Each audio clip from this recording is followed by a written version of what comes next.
سؤالي جئت لكي أدري لأزيل الحيرة من أمري، فهنا علم وهنا نور وهنا منبع كل الفكر.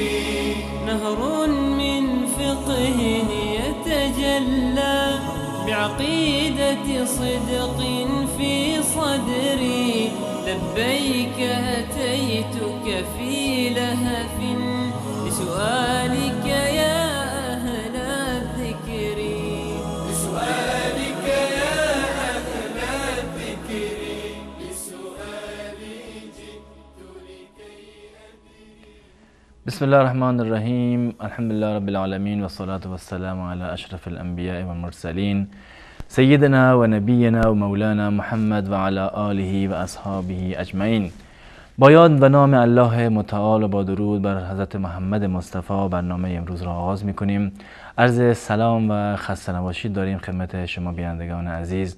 امیدوارم که در این شب‌های سرد در کانون گرم خانواده در پناه الله متعال باشین و همیشه شاد و خوش و خرم باشین. در خدمت شما عزیزان هستیم و مهمان خانه‌های شما هستیم با یکی دیگر از سری مجموعه‌های برنامه فتوا که در این قسمت نیز در خدمت جناب مولانا عبدالقدوس دهقان عزیز هستیم. خدمت ایشان نیز عرض سلام و خسته نباشید داریم. بنده خدمت جناب عالی و تمامی بینندگان عزیز و ارجمند عرض ادب و سلام و وقت بخیر دارم. السلام علیکم و رحمت الله و برکاته. و علیکم السلام. در خدمت شما خواهم. خواهش میکنم. این هفته انشالله سالها و برنامه را با سالهایی که بینندگان فرستادن اما از طریق پیام‌های صوتی و از اتاق فرمان از کارگردان عزیز خواهش میکنم که اولین صدای بیننده را که سوال شرعیشون از طریق پیام صوتی فرستادن پخش بکنیم. سلام، خسته نباشید. من عبدالله شهلاش از ایران تماس میگیرم، شهر زایده. ببخشید این مثلا مکالمه رایگان که دولت ایران به من میده یک ماه، آیا این نزول است یا نه؟ مثلا جوابش بده. ممنون، خداحافظ. تشکر میکنم بیننده گرامی و بفرمایید. الحمد لله رب العالمین و صلی الله علی نبینا محمد و علی آله و صحبه اجمعین. سوال این بیننده‌مون در مورد مکالمه رایگان بوده که یک شرکت مخابراتی این رو در اختیار در واقع مشتری خودش قرار میدهد. این از نظر شرعی اشکال ندارد و جایز هست و این به معنی معاوضه و صرف پول با پول نیست. شما به طور مثال 1000 تومان شارژ میگیرید، در مقابل شرکت مخابرات 2000 تومان شارژ به شما میدهد و فرصت میدهد به اندازه 2000 تومان شما مکالمه داشته باشید. این از نظر شرعی اشکال ندارد و جایز هست و تکییف فقهیش و صورت مسئله فقهی از دو گونه خالی نیست. یا این که یک نوع تخفیفی هست که مخابرات به شما داده، بدین معنی که قیمت بالفرض مکالمه خودش رو به نصف رسونده، 50% تخفیف داده. اون مکالمه ای رو که قبلا با 2000 تومان شما انجام میدادید الان میتونید با 1000 تومان انجام بدید. این یک صورتش هست. و صورت دومش این است که تخفیفی صورت نگرفته، منتها هدیه‌ای هست از جانب شرکت به برخی از مشتریانش. باز هم در این صورت اشکال شرعی ندارد و جایز هست و بسیاری از دوستان تصور میکنند که این چون که ما در مقابل 1000 تومان که دادیم 2000 تومان مصرف میکنیم این ربا هست. شما پول رو در مقابل پول ندادید، شما 1000 تومان دادید، در مقابلش خدماتی رو دریافت کردید، منفعتی رو دریافت کردید و این به هیچ عنوان و تحت هیچ شرایطی ربا قرار نمیگیرد و از نظر شرعی هیچ گونه اشکال شرعی هم نداره، زیرا که این خدماتی هست، مکالمه رایگانی هست که در واقع شرکت مخابرات در اختیار مشتریان خودش قرار داده و عرض کردم که یا تخفیف می شود این حساب کرد یا هدیه و در هر دو صورت هیچ گونه اشکال شرعی و ممانعتی نیست. جزاکم الله خیر. کارگردان گرامی سوال بعدی بیننده رو پخش کنید.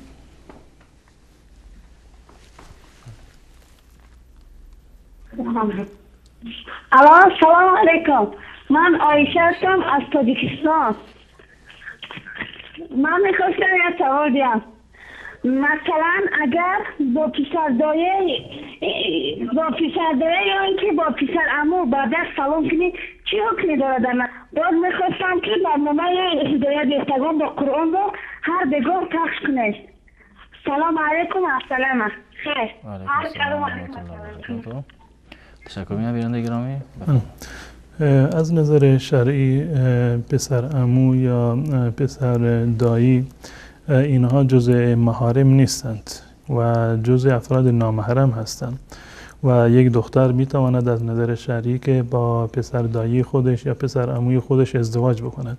پس بنابراین معلوم می شود که اینها با همدیگر نامحرم هستند و نکاح با آنها در واقع جایز هست و بدین خاطر حکمشون هم حکم تمام افراد نامحرم دیگر هست. همون گونه که شما با یک فرد بیگانه اجازه ندارید که در هنگام سلام علیک کردن مصافحه بکنید، دست یکدیگر را بگیرید یا در یک جای خلوت بکنید و سخن بگویید، به همون اندازه و به همون منوال در مورد پسر عمو و پسر دایی هم این حکم هست. یعنی یک دختر جوان اجازه ندارد که با پسر عموی خودش، پسر دایی خودش در واقع سلام علیک بکند، به این معنی که دست هم دیگر را بگیرند و این در تمام مذاهب اهل سنت و الجماعت جز افراد نامحرم هستند و دست دادن با چنین افرادی از نظر شرعی جایز نیست، بلکه انسان باید در چنین موارد حتی بیشتر هم یعنی مواظب باشد و مراعات بکند و خصوصا در این دور و زمانی که در واقع معیارهای اخلاقی خیلی پایین اومده و بسیاری از مردم دیانت چندانی هم ندارند و خصوصا در این زمینه ما می‌بینیم که شاید سوء ظن کمتری هم باشد، به خاطر این چه بسا افراد باشند که با دل بیماری مثلا و سوء قصدی چنین کاری رو در واقع انجام بدن، به خاطر این دوری از شبهه که یک مسئله هست و خود حکم شرعیش که حرام قطعی و 100% هست از یک جنبه دیگر هست.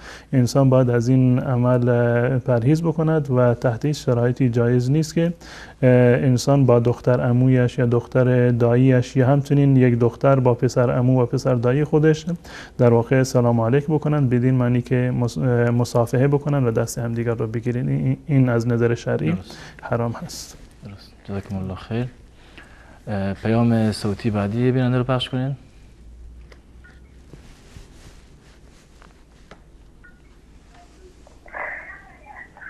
الو سلام، آیشه مجیدی هستم. سوالم اینه که من سر کاری که میرم اونجا آهنگ و نوعهای شیطانی گوش میدن، صداتم خیلی بلنده و اون وقت من مجبور میشم گوش بدم. بعد من باید چیکار کنم که من از این آهنگ خیلی بدم میاد؟ باید چیکار کنم؟ لطفا کمکم کنید. خیلی ممنون. تشکر میکنم از این خواهر گرامی. بفرمایید. در مورد شنیدن موسیقی یا به صورت کلی سخنهای ناروا و گناه، ما در این زمینه شریعت اسلامی یک نوع تفریقی رو قائل شده و حد و مرزی وجود دارد در این زمینه، هم در زمینه موارد حرام و هم در زمینه مواردی که حلال هستند شنیدنشون. به طور مثال ما یک مسئله داریم سماع هست و یکی دیگر استماع هست. سماع یعنی این که شما از خیابانی رد میشوید یا فرض کنیم یک ماشینی خودروی از کنار شما رد میشود، آهنگی رو گذاشته، ولو که آهنگ خیلی مبتذلی هم باشد، شما قصد شنیدنش را ندارید و نمیخواهید که بشنوید و اراده هم ندارید و خوشحالم نیستی از این که خوب شد که این در واقع صدا به گوش ما رسید، ناراحت هستید، این سماع هست. یعنی یک کار غیر ارادی و غیر اختیاری هست. شما مجبور هستید از این مسیر بروید، مجبور هستید سر کار بروید، مجبور هستید که فرض کن سوار تاکسی باشید یا سوار اتوبوس باشید و در اونجا چه بسا که آهنگ و موسیقی باشه که در اختیار شما نیست. شما مجبور هستید برای انجام کار شخصی خودتون این مسیر را طی بکنید و در این مسیر ناخواسته صداهای موسیقی و صداهای حرامی به گوش شما میرسد و شما هم ناراحت میشوید، استغفار میکنید و در قلب خودتون در واقع از الله متعال معذرت میخواهید. این حکمش فرق میکنه تا حکم استماع وقتی که این سماع غیر اختیاری باشد و بدون به اصطلاح ما در اون دخل و تصرفی نداشته باشیم، الله متعال ما رو بر این مؤاخذه نمی کند. ان الله تجاوز عن امتی الخطأ و النسیان و ما استکرهوا الیه. این جزء موارد ما استکرهوا علیه هست، یعنی کارهایی که یعنی قهرا انسان انجام میدهد و در انجام آن خودش هیچ گونه دخل و تصرفی را ندارد، کار غیر ارادی هست. پس بنابراین در این زمینه انسان در واقع چه بسا که یک منفعتی هم داشته باشه که انسان بیشتر به فکر الله متعال باشه، بیشتر استغفار بکنه و خود همین که انسان از این وضعیت ناراحت باشه، این دلیل بر ایمان هست و دلیل بر زیادتی ایمان هست. اما در جنبه دیگرش که استماع هست، یعنی گوش فرا دادن. شما عمدن مثلا یک فردی رو تصور بکنید که نوار موسیقی رو در هر حدی که باشد یا موارد نامناسب و ناروایی را گوش میکند یا نگاه میکند. این گوش کردن موسیقی که به اختیار خود فرد هست، خودش فرض کنیم که رادیو رو روشن کرده یا این موسیقی رو پخش کرده و میخواد گوش بکند، این فرق میکند با اون کسی که بدون اختیار رو نشنیده. در این زمینه انسان مؤاخذه می شود، زیرا که این عمل با اختیار خودش هست و با رضایت خودش هست و چه بسا از این گناه هم احساس لذت بکنه. این یک حکم جداگانه هست، این از نظر شرعی گناه دارد و در روایات متعددی آمده از رسول الله صلی الله علیه وسلم در صحیح بخاری و ترمذی و بقیه روایات آمده که به طور مثال در صحیح بخاری از ابو مالک اشعری رضی الله تعالی عنه نقل کرده امام بخاری، گرچه به صورت معلق آورده این را، که در آخر زمان یک گروهی خواهند اومد که یستحلون الحر والحریر والمعازف. گروهی خواهند اومد در آخر زمان که زنا را و ابریشم را و معازف را، یعنی ابزار موسیقی را حلال میدونند. بدین معنی هست یعنی حرام هست، شایسته یک مسلمان نیست، اما اینها مانند یک حلال از اون دارند استفاده میکنند.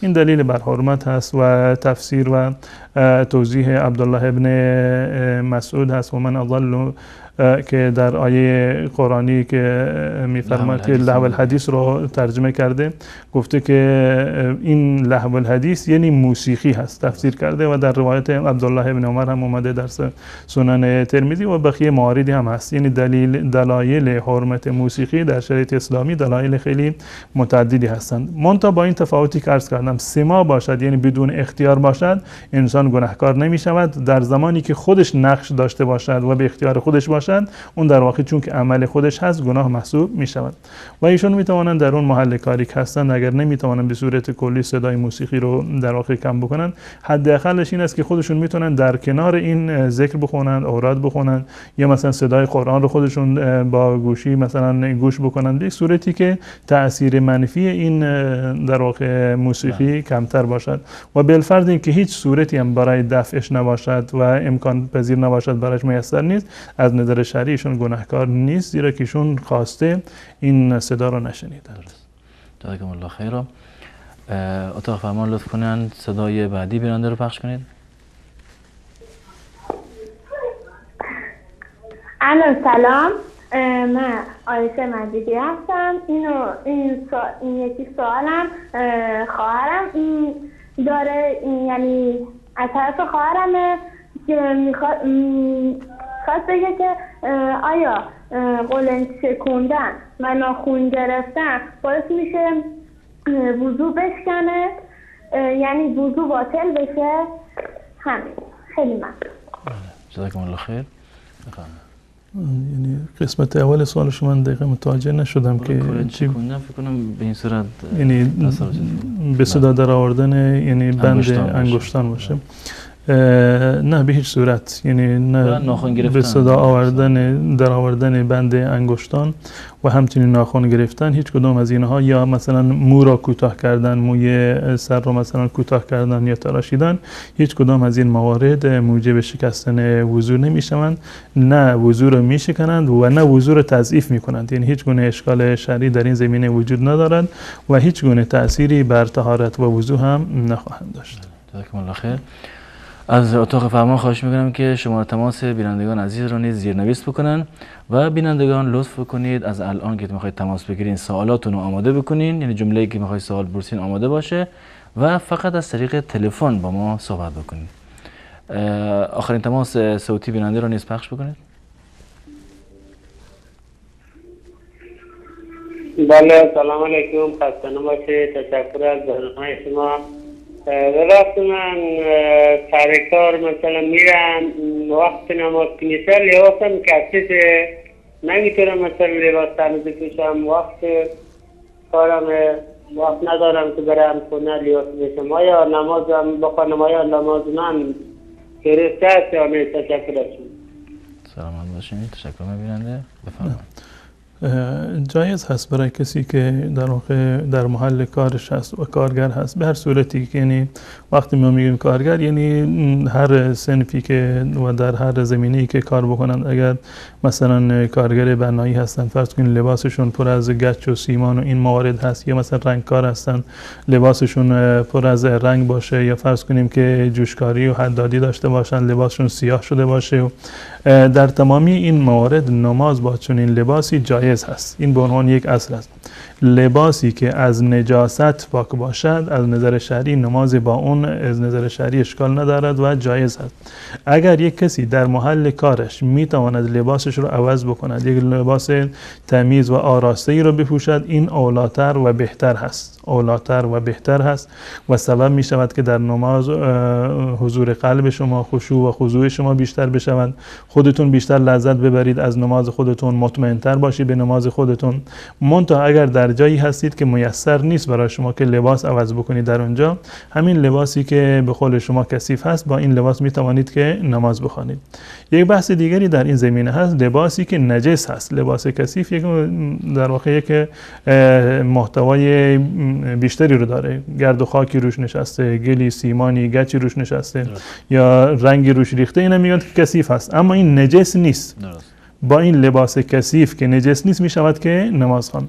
لباسی که نجس هست فرض کنیم که آغشته به ادرار شده یا موارد دیگر، اگر یعنی در حد زیاد هست، نه اینکه یک قطره دو قطره احتمال می رود که برای این لباسش مثلا اصابت کرده باشه، این تأثیری رو ندارد. گرچه اولاتر این است که در مرحله اول انسان باید کاملا 100% مطمئن باشد، ولی اینکه یک قطره دو قطره ادرار هم باشد مطمئن باشد که این نیست، این اولاتر است. بالفرض اگر گمان می کند که یک قطره دو قطره مثلا شاید به لباسش خورده باشه و نمیتواند لباس عوض بکند، باز هم از نظر شرعی جایز هست که نماز بخواند، اشکال ندارد. اما فرض بکنیم یک فردی اومد در یک جایی لباس تنها مثلا یک تکه لباس داشت، یک دسته لباس در واقع داشت، فرض بکنیم که این لباسش نجس هست، فرض بکنیم که این لباسش نجس هست و لباس دیگری هم نیست، نمیتواند این رو عوض بکند، خودش هم لباس ندارد یا در یک جایی هست که در واقع کسی بشه لباس عاریت نمیدهد، وقت نماز هم رسیده، اگر نماز نخواند نمازش قضا می شود. از نظر شرعی چنین فردی خب در مرحله اول باید این لباس رو تمیز بکند. اگر آبی هست، بالفرض ما تصور بکنیم در موقعیتی هست که نه آبی برای پاک کردن لباس هست و نه لباس دیگری وجود داره، نه کسی هم که هست که بشه لباسی عاریت بده، نماز را به تأخیر نیندازد، نماز را به تأخیر نیندازد و چون که این فرد در واقع توانایی بیشتر از این ندارد، نمازش حتی با همین لباس نجس هم باید نماز بخواند، همون حالت و همون کیفیتی که هست، در صورتی که تمام راهها به جلوی رویش بسته است، میتواند با همین نماز با همین لباس در واقع نماز بخواند و این که لباسش پر از گچ و خاک باشه، این که به هیچ گونه اشکال شرعی ندارد و 100% جایز است. درست. جزاکم الله خیر. تماس بینندگان وصله و فقط قبل از اینکه تماس رو بگیریم از بینندگان عزیز باز دوباره خواهش میکنم و تاکید میکنم که کسانی که تماس میگیرن از طریق تلفن صدای ما رو بشنون و منتظر نباشن که صداشون از تلویزیون پخش بشه. اولین بیننده رو وصل کنید. سلام علیکم، بفرمایید. سلام علیکم، بفرمایید. سلام علیکم، بفرمایید بیننده گرامی. بفرمایید. سلام علیکم و رحمت الله. و علیکم السلام و رحمت الله و برکاته. در خدمت شما هستیم. ما سه سوال داشتیم برادر. سوال اولتون؟ سوال اول، اگر مشخص عقد و پیمان میکنی و طرفی مقابل از عقد و پیمانش سرکشی سرفیچی میکند که من این عقد و پیمان رو نکردم، آیا این شخص رو قسم دادن جایز است و چی گونه قسمش دهیم؟ سوال بعدی؟ و سوال دوم ما بعد از نماز عصر قرآن خوندن جایز است یا نه؟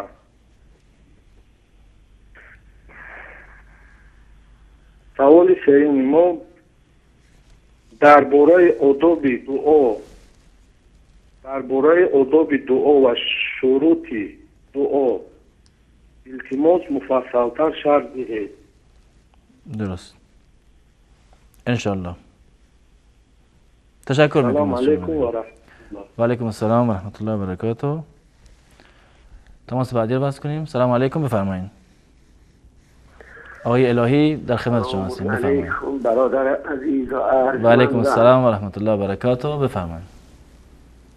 سلام عرض میکنم خدمت استاد بزرگوار، برادر بزرگوارم، استاد دهقان عزیزم. بنده هم خدمت شما عرض ادب و سلام دارم. و علیکم السلام و رحمت الله و برکاته. الله متعال در دنیا و آخرت انشاءالله شما را و تمامی موحدان عزیز و گرامی را سعادت دنیا و آخرت را نصیب بفرماید. بفرمایید، در خدمت شما هستیم. خدا من شما رو حفظ کنه. اولا دلم برای همتون تنگ شده.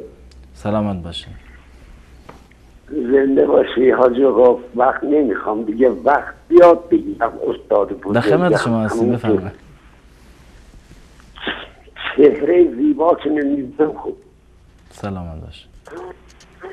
حاجی آقا بعضی اوقات حالا نمیدونم کولت کنه، بعضی اوقات سر نماز تشهد اصلا به یک لحظه فراموش میکنم. یک لحظه فراموش میکنم. اینقدر باید مکس کنم تا این یادم بیاد. این اشکالی در نمازم نمیاره.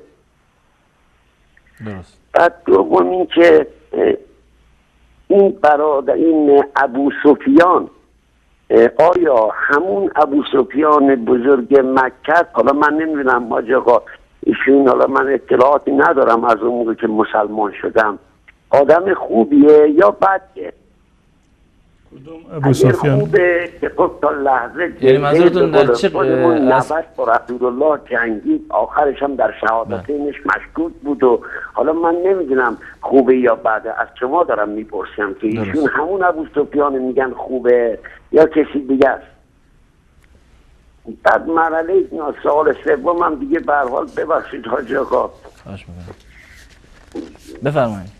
این فیلم حضرت یوسف، این قصه زلیخا درسته یا این آقایون چسبوندن به حضرت یوسف خانم بازش کردن پیغمبر ما رو؟ کل قصه یا فقط قصه آخر که پیش میاد؟ دستتون درد نکنه، فدای شما بشم. انشاءالله توضیح میدیم. خدا نگهدارتون، برای من دعا کنید. سلامت زنده باشید. خدا حافظتون. سلامت باشین. تشکر میکنم بیننده گرامی و تماس بعدی رو بس کنید. سلام علیکم، بفرمایید. سلام علیکم، بفرمایید.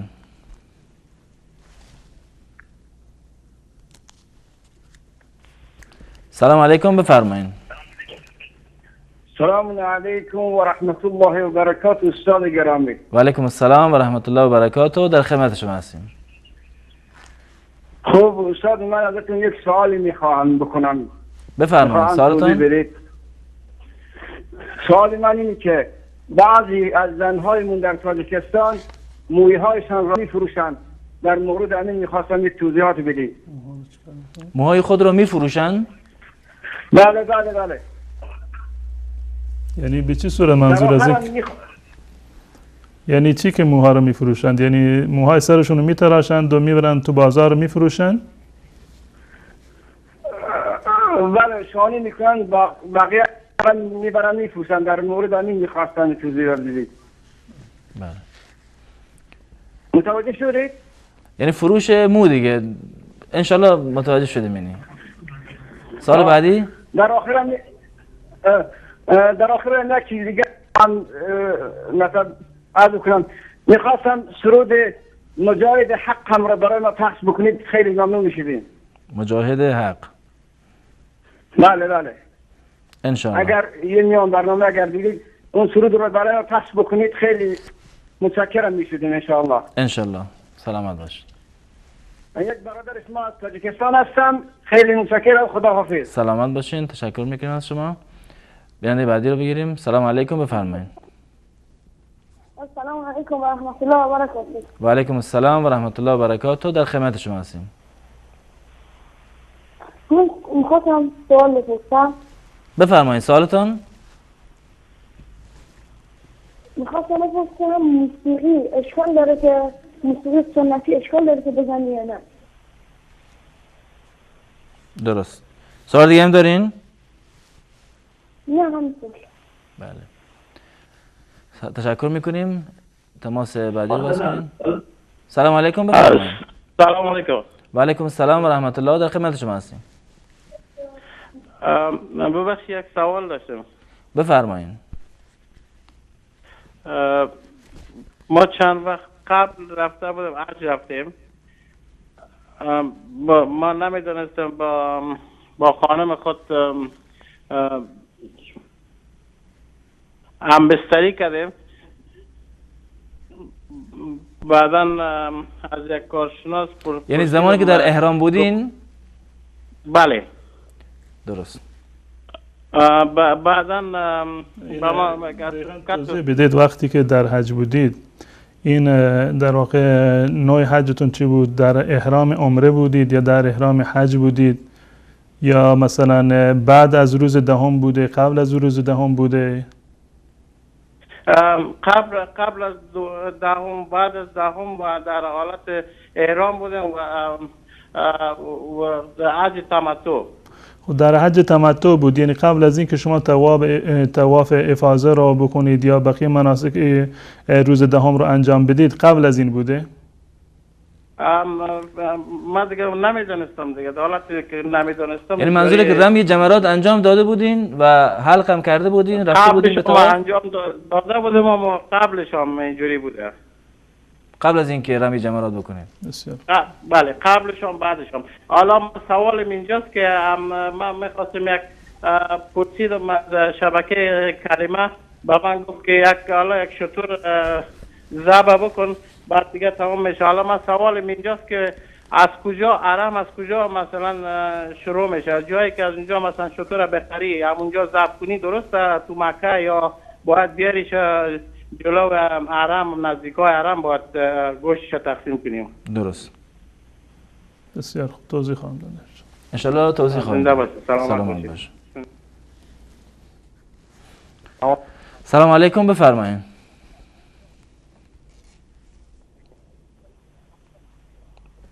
سلام علیکم، بفرمایید. بیننده گرامی از طریق گوشی با ما صحبت کنید. رسال حق و صدای شما پخش میشه، بفرمایید. سوال شرعیتون؟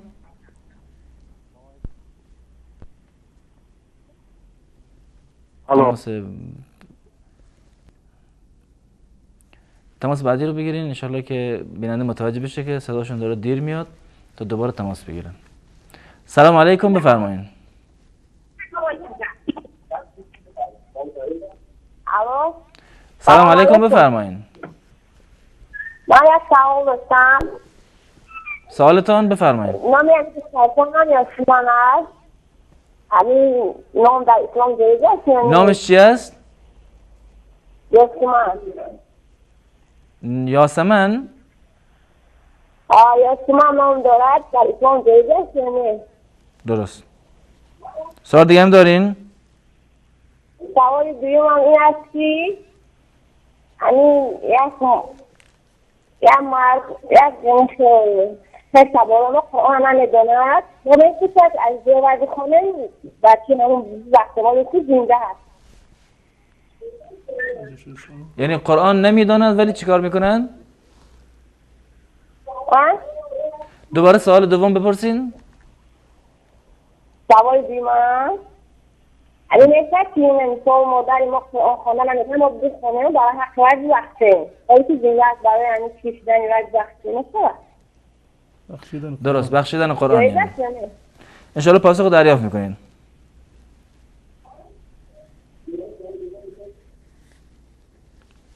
سلام علیکم، بفرمایید. الو. سلام علیکم، بفرمایید. خسته نباشید. سلامت باشین، در خدمت شما هستیم. ببخشید از استاد یک سوالی داشتم اگه میشه. بفرمایید سوالتون. من یه جایی شنیده بودم، یعنی خونده بودم توی کتابی که اگر 70 تا آیت الکرسی بخونیم بعد برای گرفتن حاجت مثلا توی سریع وقت، یعنی مثلا الان امروز 70 تا آیت الکرسی میخونیم تا شب حاجتتون میتونید بگیرید. من این 70 آیت الکرسی رو خیلی جا خوندم، جوابم گرفتم. میخواستم ببینم درست خوندنش، من الان یه جوری اعتقاد کردم درست یا نه. بعد یه سال دیگه هم داشتم، الان حدوداً 2 ساله که مشکل خورده. بعد یعنی سر هر کاری میکنه تو کارش گره میفته، درست نمیشه و اینا. روزیمونم یه مقداری کم شده. بعد گفتم اگه میشه استاد استغفاری، نمازی، چیزی کاری هست که ما انجام بدیم یا برای ذکری هست برای وسعت روزی چیزی مثلا انجام بدیم. بعد من بچه کوچیک دارم، بچه‌م 6 ماهشه. مثلا لباسم ادراری میشه، یعنی بچه‌م روی لباسم ادرار میکنه. پسره یا دختره؟ پسره؟ پسر. بعد لباسام رو برای خواندن هر وعده نمازی که میخونم لباسام رو کلا عوض میکنم، ولی روی پام یا روی بدنم مثلا ادرارش بریزه، یعنی هر دفعه من باید برم حمام دوش بگیرم یا اینکه همون وضو کافیه. درست.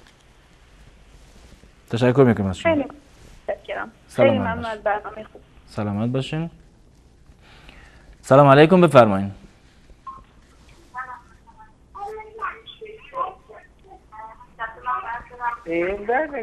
بیننده گرامی صدای شما داره پخش میشه، صحبت کنید لطفاً. سلام علیکم، بفرمایید. سلام علیکم. و علیکم السلام و رحمت الله، در خدمت شما هستیم. بسال حق. بسال حق و سوال شرعیتون لطفاً. ما میخوام شیعه های آره اسلام مسلمان گفتن درست است یا خیلی من میخوام بگی. سوال دیگه هم دارین؟ نه همین. تشکر میکنم از شما. سلام علیکم، بفرمایید. سلام علیکم، بفرمایید. سلام علیکم. و علیکم السلام و رحمت الله، در خدمت شما هستیم. محمد هستم از ایران. یک سوال داشتم برادر. آقا محمد از ایران، در خدمت شما هستیم. ما یک کارگر هستیم برادر. بله؟ ما یک کارگر هستیم تو ایران کار میکنیم. واسطه‌مون ما رو نمیذاره، وقت نماز میرسه ما رو نمیذاره بر نماز. ای برای ما گناه نه. درست، یعنی نمیذاره نماز بخونید یا برید مسجد؟ اما رو نمیذاره که من نماز بخونم. آیا نمازمون گناهش گردن او است یا گردن ما؟ درست. باشه قربان خداحافظ. سلامت باشین. تماس بعدی رو بگیریم. سلام علیکم، بفرمایید. و علیکم السلام. در خدمت شما هستیم. ما از تاجیکستان هم سوال داریم برای بسال حق. بفرمایید سوالتون. در تاجیکستان ما هر روز پنجشنبه خیر میکنن، پنجشنبگی گفتن نام میمونن. درست. همین درست است یا نه؟ و همین کتاب قرآن برای آدمای زنده از آسمان آمد یا برای آدمای مردگی؟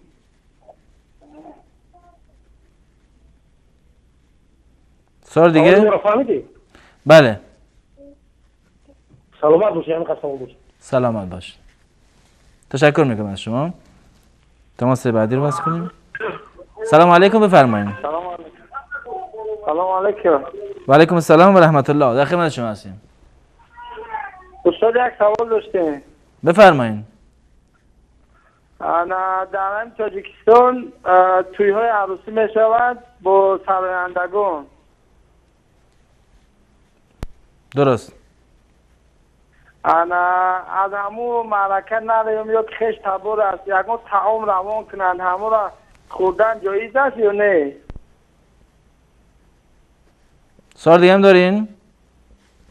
سوال دیگر همی که برادرم سوال دادن مسئله پنجشنبگی می شود. بله. اما مثال همون طعامی همون خودن درست است، مثال همون ملکت درست نیست. نه که همون طعام شا خودن جایز باشه.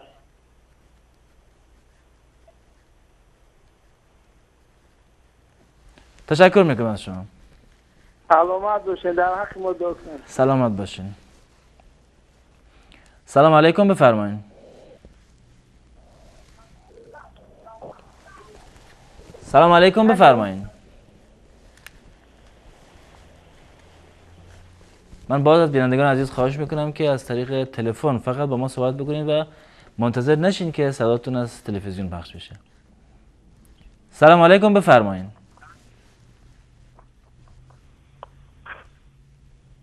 الو. سلام علیکم، بفرمایید. و علیکم السلام و رحمت الله و برکاته. میتونم بعد از برنامه بابینم مولانا حرف بزنم؟ انشالله بعد از برنامه تماس بگیرین و صحبت بکنین. تشکر. خدا سلامت باشید. سلام علیکم، بفرمایید. سلام علیکم. و علیکم السلام و رحمت الله، در خدمت شما هستیم. درباره این تدبیر خوب سوال داشتم. درباره تدبیر خوب. بله. من خودم در خواب دیدم که از نفر برام میگه که من خودم ریش دارم، میگه که ریشت رو درست‌تر میمونی باز خوب میشه. من خواستم که درباره همین شرح میدید.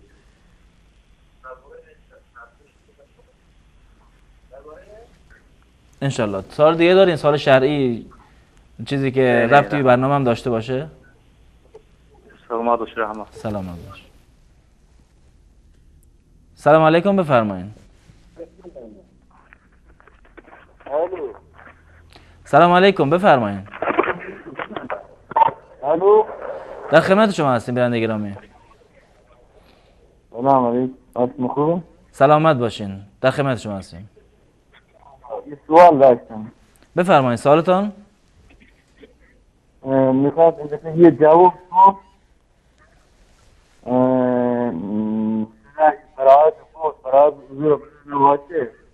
صداتون واضح نیست، یکی بلندتر صحبت کنید.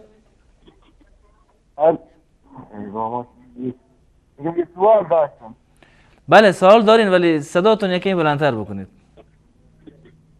باش میگم مثلا یه پسر تو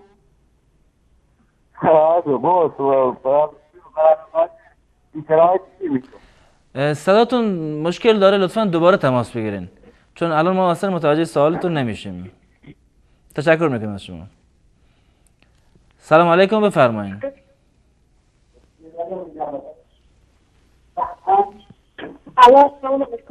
و علیکم السلام و رحمت الله، بفرمایید.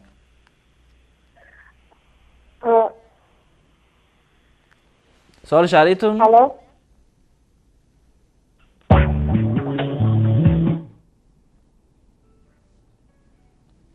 سلام علیکم، بفرمایید. سلام علیکم. و علیکم السلام و رحمت الله، در خدمت شما هستیم. طلاق. به سوال حق و سوال شرعیتون لطفاً.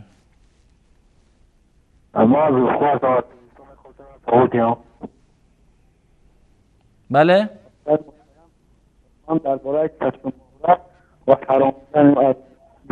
درباره ظاهراً تماس مشکل داره. اگه مولی موافق بودیم میان برنامه بریم دوباره تماس رو بگیریم. آخرین بیننده رو هم وصل بکنید. سلام علیکم. و علیکم السلام و رحمت الله، در خدمت شما هستیم. یک سوال داشتم. سوالتون؟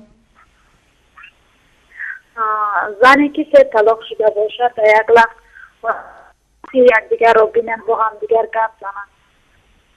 یعنی 3 طلاق داده شده؟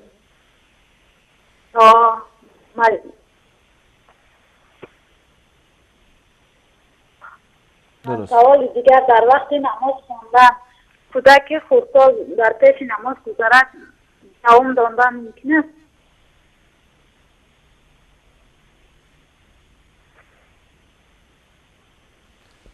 سوال دیگه هم داریم؟ سلام علیکم و رحمت الله. و علیکم السلام و رحمت الله و برکاته. در اینجا با هم یک میان برنامه میبینیم، دوباره باز خواهیم گشت، در خدمت شما عزیزان خواهیم بود.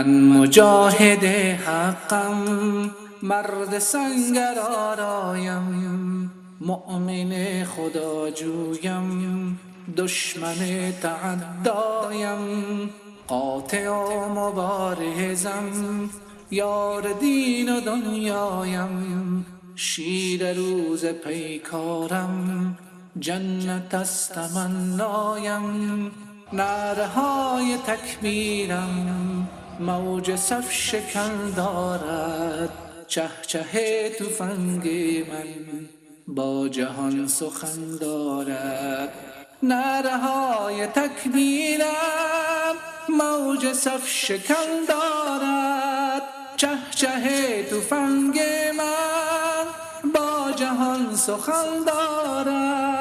از فراز سنگرها شور آتشین دارم، در ره عدو دین هر کجا کمین دارم، من به نصرت یزدان باور و یقین دارم، من به مشرک و ملحد دشمنی و کین دارم، انقلاب من غوغا در همه وطن دارد، از هرات و بغداد تا غزه و یمن دارد، انقلاب من غوغا در همه وطن دارد، از هرات و بغداد تا غزه و یمن دارد. راکت و تفنگ من حجتم به میدان است،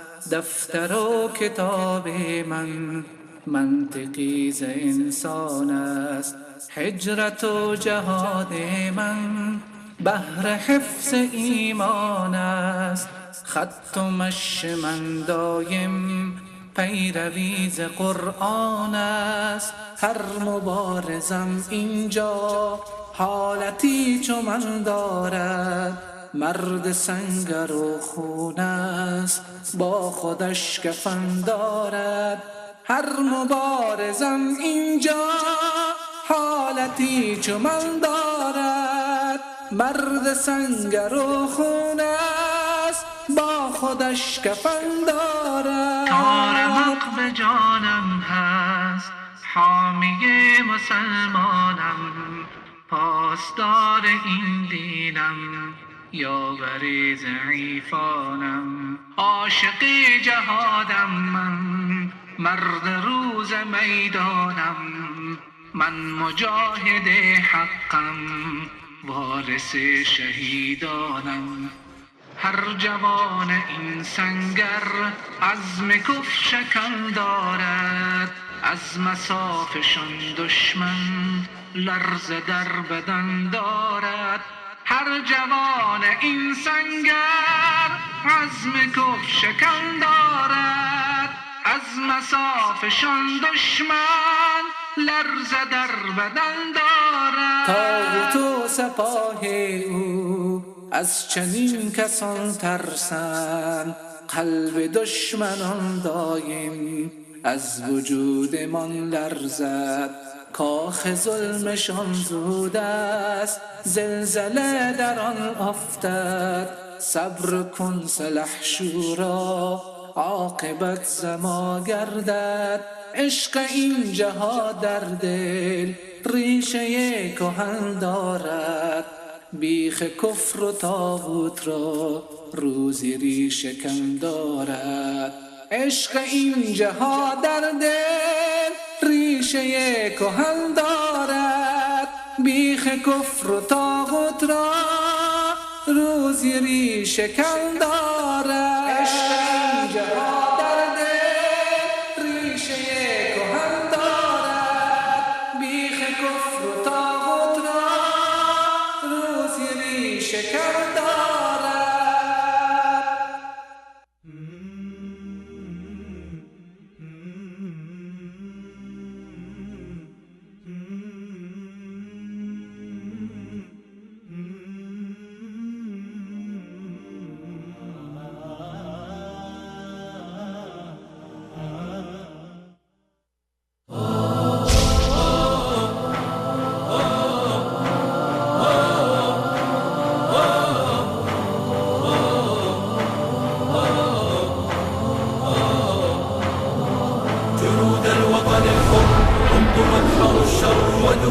البغي دكوا دكا علقما مر وكونوا في مضي يزف الكر بالكر من الجو كتصفر وسحب يملأ البر جنود الوطن الحر امضوا وانحروا الشر ودكوا البغي دكوا دكا علقما مر وكونوا في مضي يزف الكر بالكر من الجو كتصفر وسحب يملأ البر جنود الوطن الحر امضوا وانحروا الشر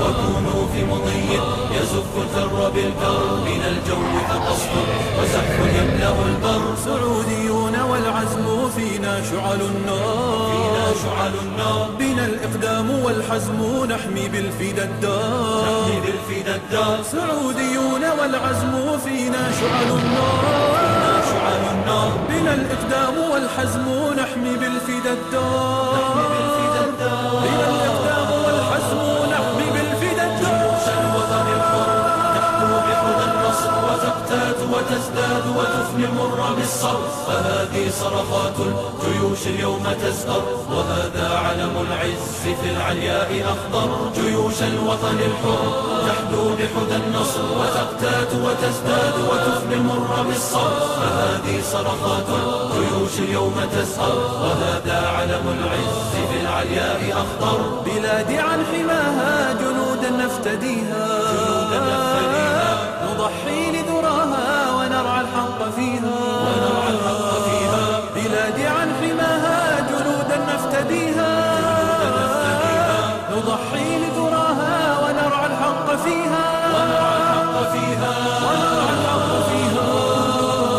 مليك الوطن الحر اطلب ما تشأ مر سنأتيك جموعا بلحن النصر نظفر ونمضي حيث تمضي نلبي دعوة الفخر فأنت قائد الفذ فينا والمؤزر مليك الوطن الحر اطلب ما تشأ مر سنأتيك جموعا بلحن النصر نظفر ونمضي حيث تمضي نلبي دعوة الفخر فأنت قائد الفذ فينا والمؤزر فذي مملكتي موطني خير البلاد لها نبض خفوقي وترنيم فؤادي فذي مملكتي موطني خير البلاد لها نبض خفوقي وترنيم فؤادي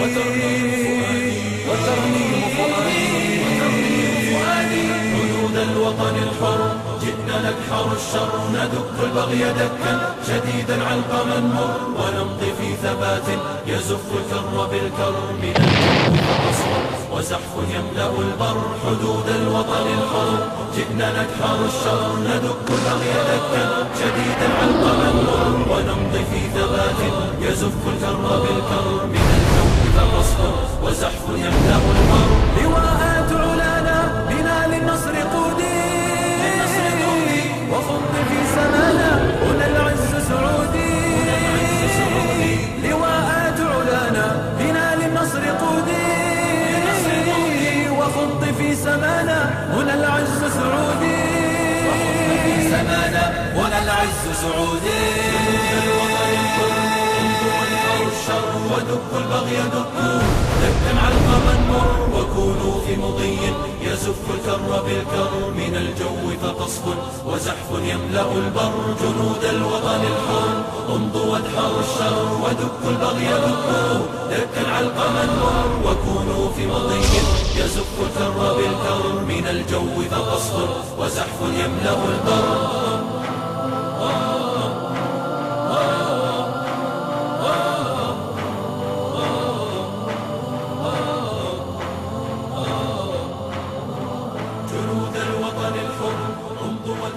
الشر ودك البغي دكوا دكا علقما مر وكونوا في مضي أماما أماما أماما جنود الفداء أعدوا الشباب ليوم النداء أعيدوا أعيدوا أعيدوا إلى الحق سلطانه ودكوا معاقل جند العداء أماما أماما أماما جنود الفداء أعدوا الشباب ليوم النداء أعيدوا أعيدوا أعيدوا إلى الحق الحق سلطانه ودكوا معاقل جند العدا فنحن جنود لنا غاية إلى الله قمنا لنشر الهدى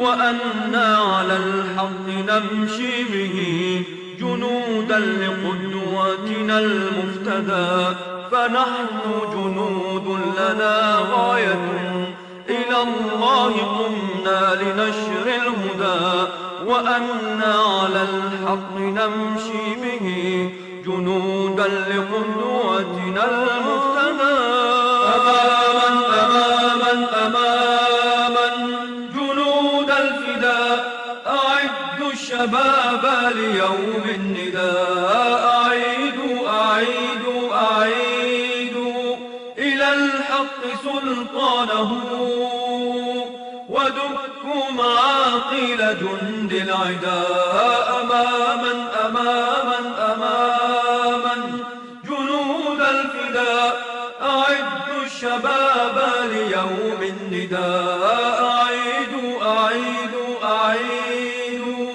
إلى الحق سلطانه ودكوا معاقل جند العدا يا دين رب السماء إننا عقدنا الخناصر أن نرفعك سنمشي إلى الكفر في أرضه ندك الضلال لكي نمنعك فيا دين رب السماء إننا عقدنا الخناصر أن نرفعك سنمشي إلى الكفر في أرضه ندك الضلال لكي نمنعك أماما أماما جنود الفداء أعدوا الشباب ليوم النداء أعيدوا أعيدوا أعيدوا إلى الحق سلطانه ودكوا معاقل جند العدا. عرض سلام و خسته نباشید مجدد دارم خدمت جناب بینندگان. اولین سوالی که بینندگان از طریق تماس تلفنی پرسیدن این بود که گفت بیننده از تاجیکستان گفتن که با کسی عهد و پیمان بسته بودیم اما اون طرف از این عهد و پیمان سرپیچی کرده و انکار میکند که این کار را انجام داده. گفتن برای اینکه ما واقعا او را قسم بدهیم آیا این کار جایز است که او را قسم بدهیم و روشش باید به چی گونه باشه؟ بسم الله الرحمن الرحیم. برای اثبات یک حقی و اینکه مثلا یک فردی منکر هست حق یک فرد دیگری را نمیدهد از نظر شرعی جایز هست که اونو قسم بدهند یا اینکه یعنی اثبات بکند وگرنه وقتی که منکر حق هست باید که سوگند بخورد. در این زمینه یک قاعده کلی هست در بحث اختلافاتی که وجود داره البینة علی المدعی والیمین علی من انکر. اون کسی که مدعی هست ادعای یک چیزی رو دارد باید شاهد بیارد. وقتی من میخوام حق خودم رو بر شما اثبات بکنم باید شاهد بیاورم دلیل بیارم مدرک بیارم که حق خودم رو بتونم ثابت بکنم.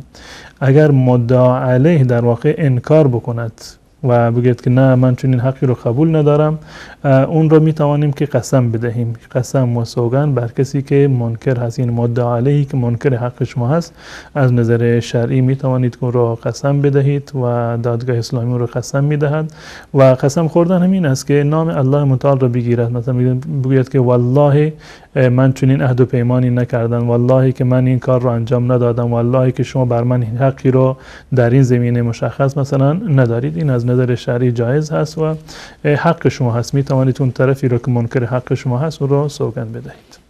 جزاکم الله خیر. سوال بعدی خود بیننده گفتن که قرآن خواندن بعد از نماز عصر آیا درسته یا نه؟ بله خواندن قرآن در تمام اوقات جایز هست و وقت کراهتی ندارد. گرچه برای نماز اوقات مکروهی وجود دارند مثلا بعد از نماز عصر یعنی بعد از اینکه انسان نماز عصر را خوند تا وقت مغرب این جزء اوقات مکروه هست یعنی خواندن نماز نفلی در این زمان درست نیست. خواندن نماز نفلی بعد از خواندن نماز فجر بعد از اینکه نماز فجر را خواندیم تا وقت طلوع آفتاب این یک وقت هست و یک وقت دیگری بعد از خواندن نماز عصر تا زمان غروب آفتاب. در این دو وقت خواندن نمازهای نفلی جایز هست. ناجایز هست. خواندن نماز نفلی در این دو وقت جایز نیست. و 3 وقت دیگر داریم که به صورت کلی نماز خواندن در اونها جایز نیست. دقیقاً در هنگام طلوع آفتاب و در هنگام استوا و در هنگام غروب آفتاب. مجموعاً این 5 وقت میشوند جزء اوقات ممنوعه یا مکروهه که نماز خواندن در این اوقات مکروه است.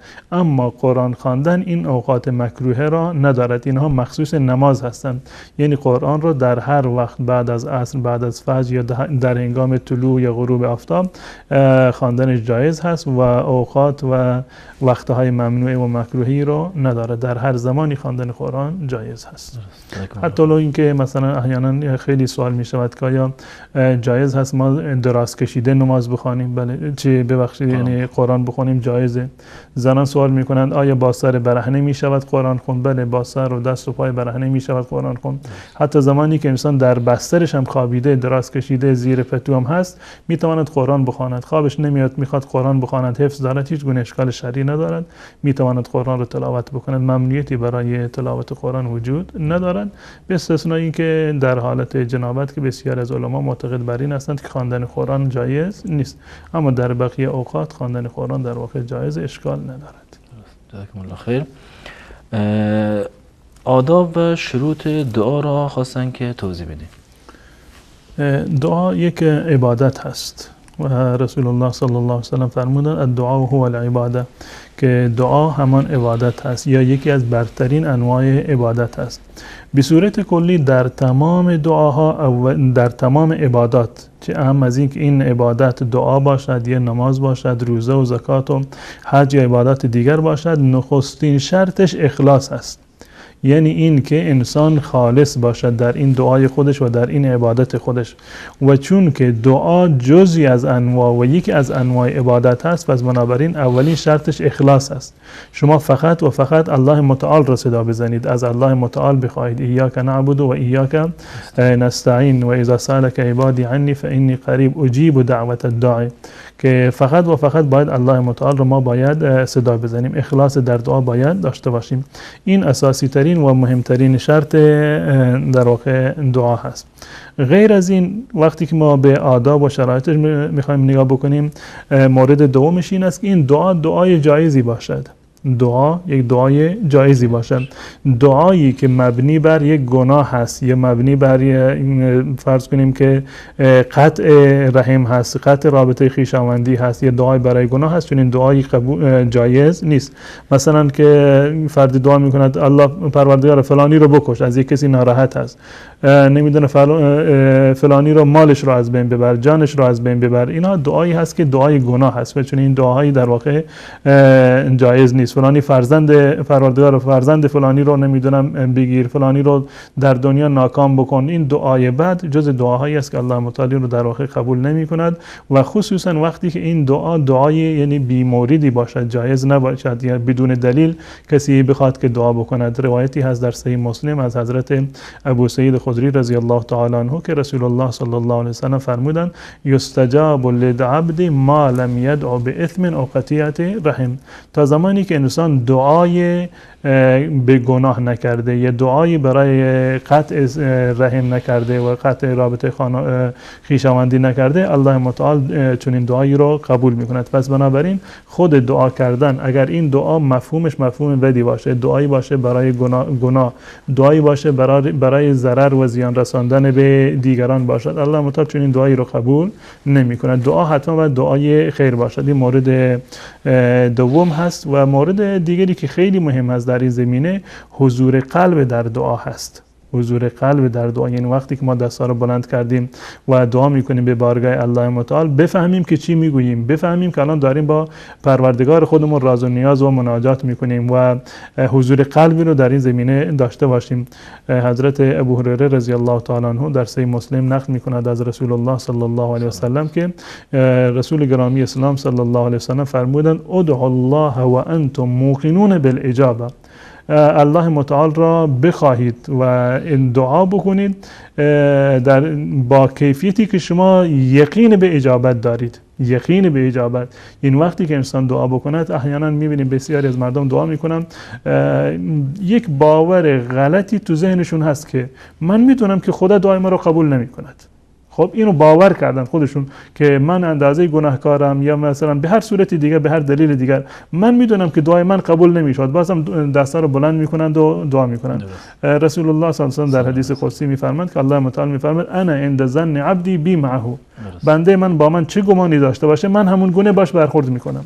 وقتی که تو بدگمان هستی به الله متعال که الله متعال دعای ما رو اصلا قبول نمی کند، خب طبیعی است که دعای شما چنین دعای در واقع قبول نمیشود. رسول الله صلی الله علیه و سلم فرمودند ادعوا الله و انتم موقنون بالاجابه، الله متعال را صدا بزنید، دعا بکنید با زمانی و با حالت و کیفیتی که شما یقین به اجابت دارید. واعلموا ان الله لا یستجیب دعاء من قلب غافل له، بدانید و مطمئن باشید که الله متعال دعایی رو از قلبی که غافل هست و در حالت لهو هست و بدون حضور قلب هست، الله متعال چون دعایی رو قبول نمی کند. پس بنابراین شرط سوم یا چهارم این است که انسان حتما یقین به اجابت داشته باشد و با حضور قلب الله متعال رو در واقع یعنی فرا بخواند و دعا بکند. مورد پنجم این است که جز آداب دعا هست که در ابتدای دعا حمد و ثنایی باشد، یعنی الحمدلله رب العالمین و حمد و ثنای الله متعال باشد، درود بفرستد بر رسول الله صلی الله علیه و سلم. و یک نقطه ظریفی رو برخی از علما در اینجا ذکر کردند و فرمودند که دعای برای رسول الله صلی الله علیه و سلم، یعنی مثلا صلوات فرستادن، اللهم صل علی محمد و علی آل محمد الی آخر، همون درود ابراهیمی که مثلا ما همیشه در نماز میخونیم، این دعا 100% قبوله. این دعا 100% قبوله.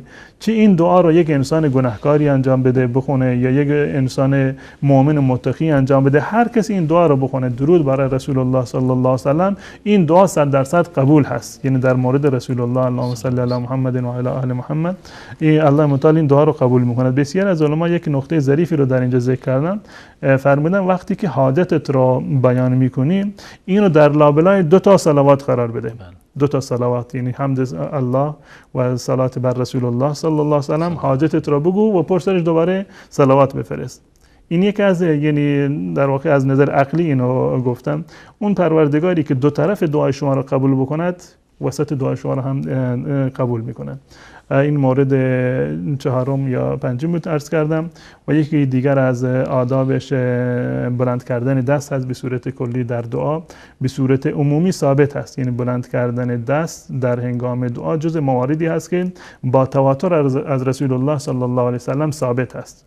بلند کردن دست در هنگام دعا با تواتر ثابت هست. اما این که در فلان مورد خاص تواتری نیست، در فلان مورد خاص تواتری نیست.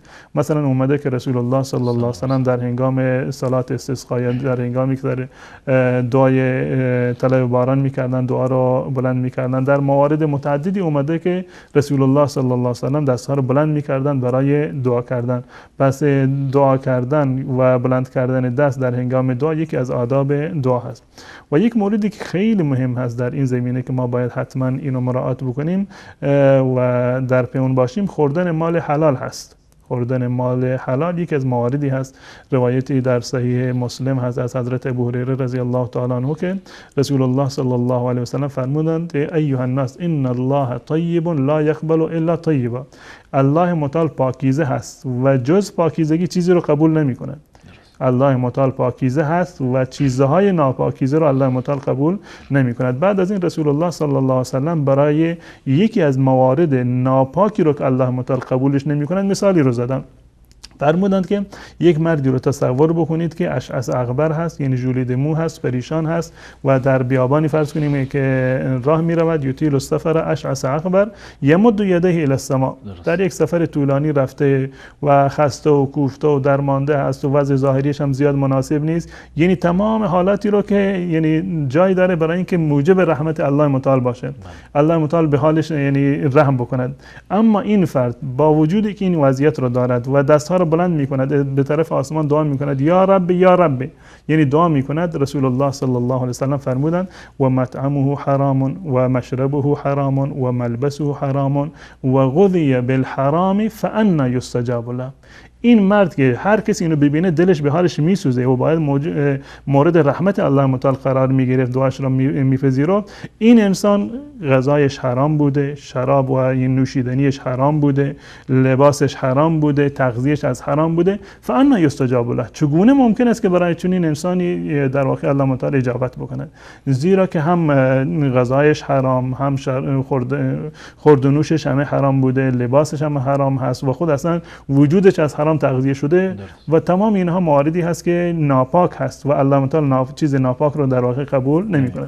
ان الله طیب و لا یقبل الا طیب. الله تعالی پاکیزه هست، غیر از پاکیزگی الله تعالی در واقع چیزی رو قبول نمی‌کنه و در واقع آداب دیگری هم هست، اما مجموع و خلاصش مهمترین نکاتش این نکاتی است که بنده عرض کردم. جزاکم الله خیر بابت این توضیحی که فرمودین. آقای محمد الهی خدا حفظشون میکنه چند سوال پرسیدن که سوال اولش این بود که بعضی اوقات رخ میده که تشهد رو در نماز فراموش میکنه و باید مکث بکنه و سعی بکنه تا دوباره بیادش بیاد. آیا این حالت اشکالی در نمازشون وجود میاره؟ نه بیش عنوان وقتی که انسان در نماز هست یا آیه رو میخواد بخواند بیادش نمیاد، یا مثلا در سوره در وسط قرآن، چه سوره فاتحه باشه یا قرآن جای دیگر از قرآن باشه، به یادش نمیاد، به تأخیر میفته، یا اذکاری رو بیادش نمیاد، یا مثلا در هنگام تشهد هست باید فکر بکنه، به ذهن خودش فشار بیاره تا اینکه مثلا تشهد بیادش بیاد یا کامل بیادش نیاد. این تأخیر تشهد هیچ گونه تأثیری رو در نمازشون نداره و نمازشون درسته و حتی سجده سهو هم برای این لازم نیست. جزاکم الله خیر. سوال بعدیشون در مورد شخصیت ابو سفیان بود که آیا ابو سفیان قبل از اسلام و بعد از اسلام یک شخص است؟ ما در مورد ابو سفیان نمیدونم که شخصیتشون قبل از اسلام و بعد از اسلام یک شخص است. من ابو سفیان های زیادی رو ما داشتیم. یکی از ابو سفیان ها عموی رسول الله صلی الله علیه وسلم بوده، یکی از عموزاده رسول الله صلی الله علیه وسلم هست، ابو سفیان ابن حارث. ابو سفیان ابن حارث عموزاده رسول الله صلی الله علیه وسلم هست. اما سوال ایشون ظاهرا در مورد ابو سفیان ابن حرب که بله صخر ابن حرب هستند، پدر معاویه رضی الله تعالی عنهما هست. در این شکی وجود نداره که ابو سفیان یا معاویه مانند بسیاری دیگر از صحابه رسول الله صلی الله علیه وسلم تا یک مدت زمانی در صف کفار و مشرکان بودند. در صف کفار و مشرکان بودند. به صورت کلی تمام صحابه اول در واقع مشرک بودند، کافر بودند. بعد از این ایمان آوردند و در این ترتیب این ایمان آوردن یکی جلوتر بود، جز سابقین اولین هست، جز مهاجرین هست، جز در واقع انصار هست، جز مسلمانان قبل از فتح هستند، بعضی بعد از فتح هستند. در مسلمان آوردن در واقع یعنی به ترتیب مسلمان شدن، همشون در یک درجه و در یک مرحله نیستند. ابو سفیان که پدر معاویه باشد، ایشون مسلمان شد در آخر عمرش و در فتح مکه ایشون مسلمان شدند و بعد از این که مسلمان شدند این مسلمان درست و حسابی شدند. بعد از این که مسلمان شدند و هیچ گونه به اصطلاح جبری نبود، اجباری نبود که مسلمان بشن، مسلمان شدند و مسلمانشون خوب بود. و جالب اینجاست که در مورد وفاتشون گفتند وقتی که وفات کرد برخی از خویشاوندانش گریه میکردند، گفتند گریه نکنید، بعد از این که من مسلمان شدم دیگه دچار خطایی نشدم، گناهی رو مرتکب نشدم بعد از اسلام. ما میدونیم الاسلام یجب ما کان قبله، که اسلام ما قبل خودش رو از بین میبرد. یعنی یک کافری 100 سال کافر باشد در آخرین روز عمرش مسلمان بشود و اخلاص داشته باشد در ایمان خودش، کل گذشتهش را الله متعال در واقع معاف میکند. ابو سفیان هم اینجوری بود، در فتح مکه مسلمان شد و یک افتخار بزرگی رو که رسول الله صلی الله علیه وسلم به ابو سفیان داد، چون که ابو سفیان چون که بزرگ مکه بود و ریش سفید و برای خودش سرداری بود در مکه و این مکانتش رو و جایگاهش رو رسول الله صلی الله علیه وسلم در نظر داشت و در فتح مکه ایشون اعلام کردن هر کسی در خونه ابو سفیان برود در امانه. یعنی یکی از جاهای امنی رو که در فتح مکه رسول الله صلی الله علیه و سلم اعلام کردن به خاطر بیان شأن و منزلت و اهمیت ابو سفیان گفتن هر کسی که در داخل خونه ابو سفیان رفت اون در واقع جانش در امان، ما به اون کاری رو نداریم. و ابو سفیان بعد از اینکه مسلمان شدن و غزوه حنین که بعد از فتح مکه اتفاق افتاد، ابو سفیان یکی از سربازان رسول الله صلی الله علیه و سلم در جهاد هم شرکت کرد، در غزوه حنین یعنی شرکت کرد. بله و جز کسانی بود که فرار نکردند. این نکتهش خیلی جالب است در غزوه حنین که بسیار از صحابه فرار کردن وقتی که حمله شدیدی شد. ابو سفیان رضی الله تعالی عنه جز کسانی بود که ثابت قدم ماندند و فرار نکردند در اونجا و ایمانشون واقعا ایمان یعنی درستی بود بعد از اینکه مسلمان شدن. و جالب این است که بسیاری از مردم نمیدانند که ابو سفیان پدر خانم رسول الله صلی الله علیه و سلم هست. یعنی رسول الله صلی الله علیه و سلم داماد ابو سفیان هست و خواهر معاویه رو رسول الله صلی الله علیه و سلم ازدواج کردند. بدین مناسبت یکی از اتفاقاتی رو که برای ابو سفیان افتاده بود در مدینه در زمانی که هنوز مسلمان نشده بود، اومده بود در مدینه زمانی که یک معاهده بود در میان مسلمانان و کفار قریش. ابو سفیان اومده بود در مدینه، گفت که خب در مدینه دخترم اینجا هست. حبیبه رمله بنت ابی سفیان همسر رسول الله صلی الله علیه و سلم بود. گفت که خب میرم خونه دخترم، از دخترم چه کسی نزدیکتر هست به من. رفتن در منزل رمله یا حبیبه که دخترشون بود، همسر رسول الله صلی الله علیه و سلم، المؤمنین حبیبه. رفتن در اونجا در منزل. وقتی که وارد شدن ببین تفاوت رو بین اسلام و شرک رو، یعنی ولا و برا را که به خاطر مسلمان بودن کسی رو دوست داشتن و اگر طرف کافر هست ولی اینکه پدر باشه برای ما احترامش جایزه، یعنی جایزه اون احترامش بکنیم، اما نه به اندازه پدر مسلمان. پدری که مسلمان هست یک حرمتی رو داره، اونی که کافر هست خب باش با مدارا میکنیم باش. اما ببینیم حبیبه رضی الله تعالی عنها وقتی که ابو سفیان وارد شد گفت که صبر کن ننشین. رفت یک حصیری رو که انداخته بودن این حصیر رو برداشت و پیچید. به پدرش گفت الان بشین. خب پدری که چندین سال اونو ندیده، حبیبه که در هجرت بوده در حبشه و بعدش در مدینه بوده، بعد الان پدرش اومده خونهش و قبل از اینکه پدرش بنشیند اون بساط و فرش و حصیری رو که بود، فرش که نبود اون حصیری که به اصطلاح بود، اونو حبیبه جمعش کرد. بعدم به پدرش گفت تو الان بشین. ابو سفیان گفت که دخترم من ارزش این حصیر رو نداشتم یا این که این حصیر ارزش من رو نداشت؟ درست. این سوال خیلی دقیقی است. من ارزش این حصیر رو نداشتم که لیاقت این حصیر رو نداشتم روش بشینم یا این حصیر لیاقت من رو نداشت؟ ایشان گفتند که این حصیر جای رسول الله،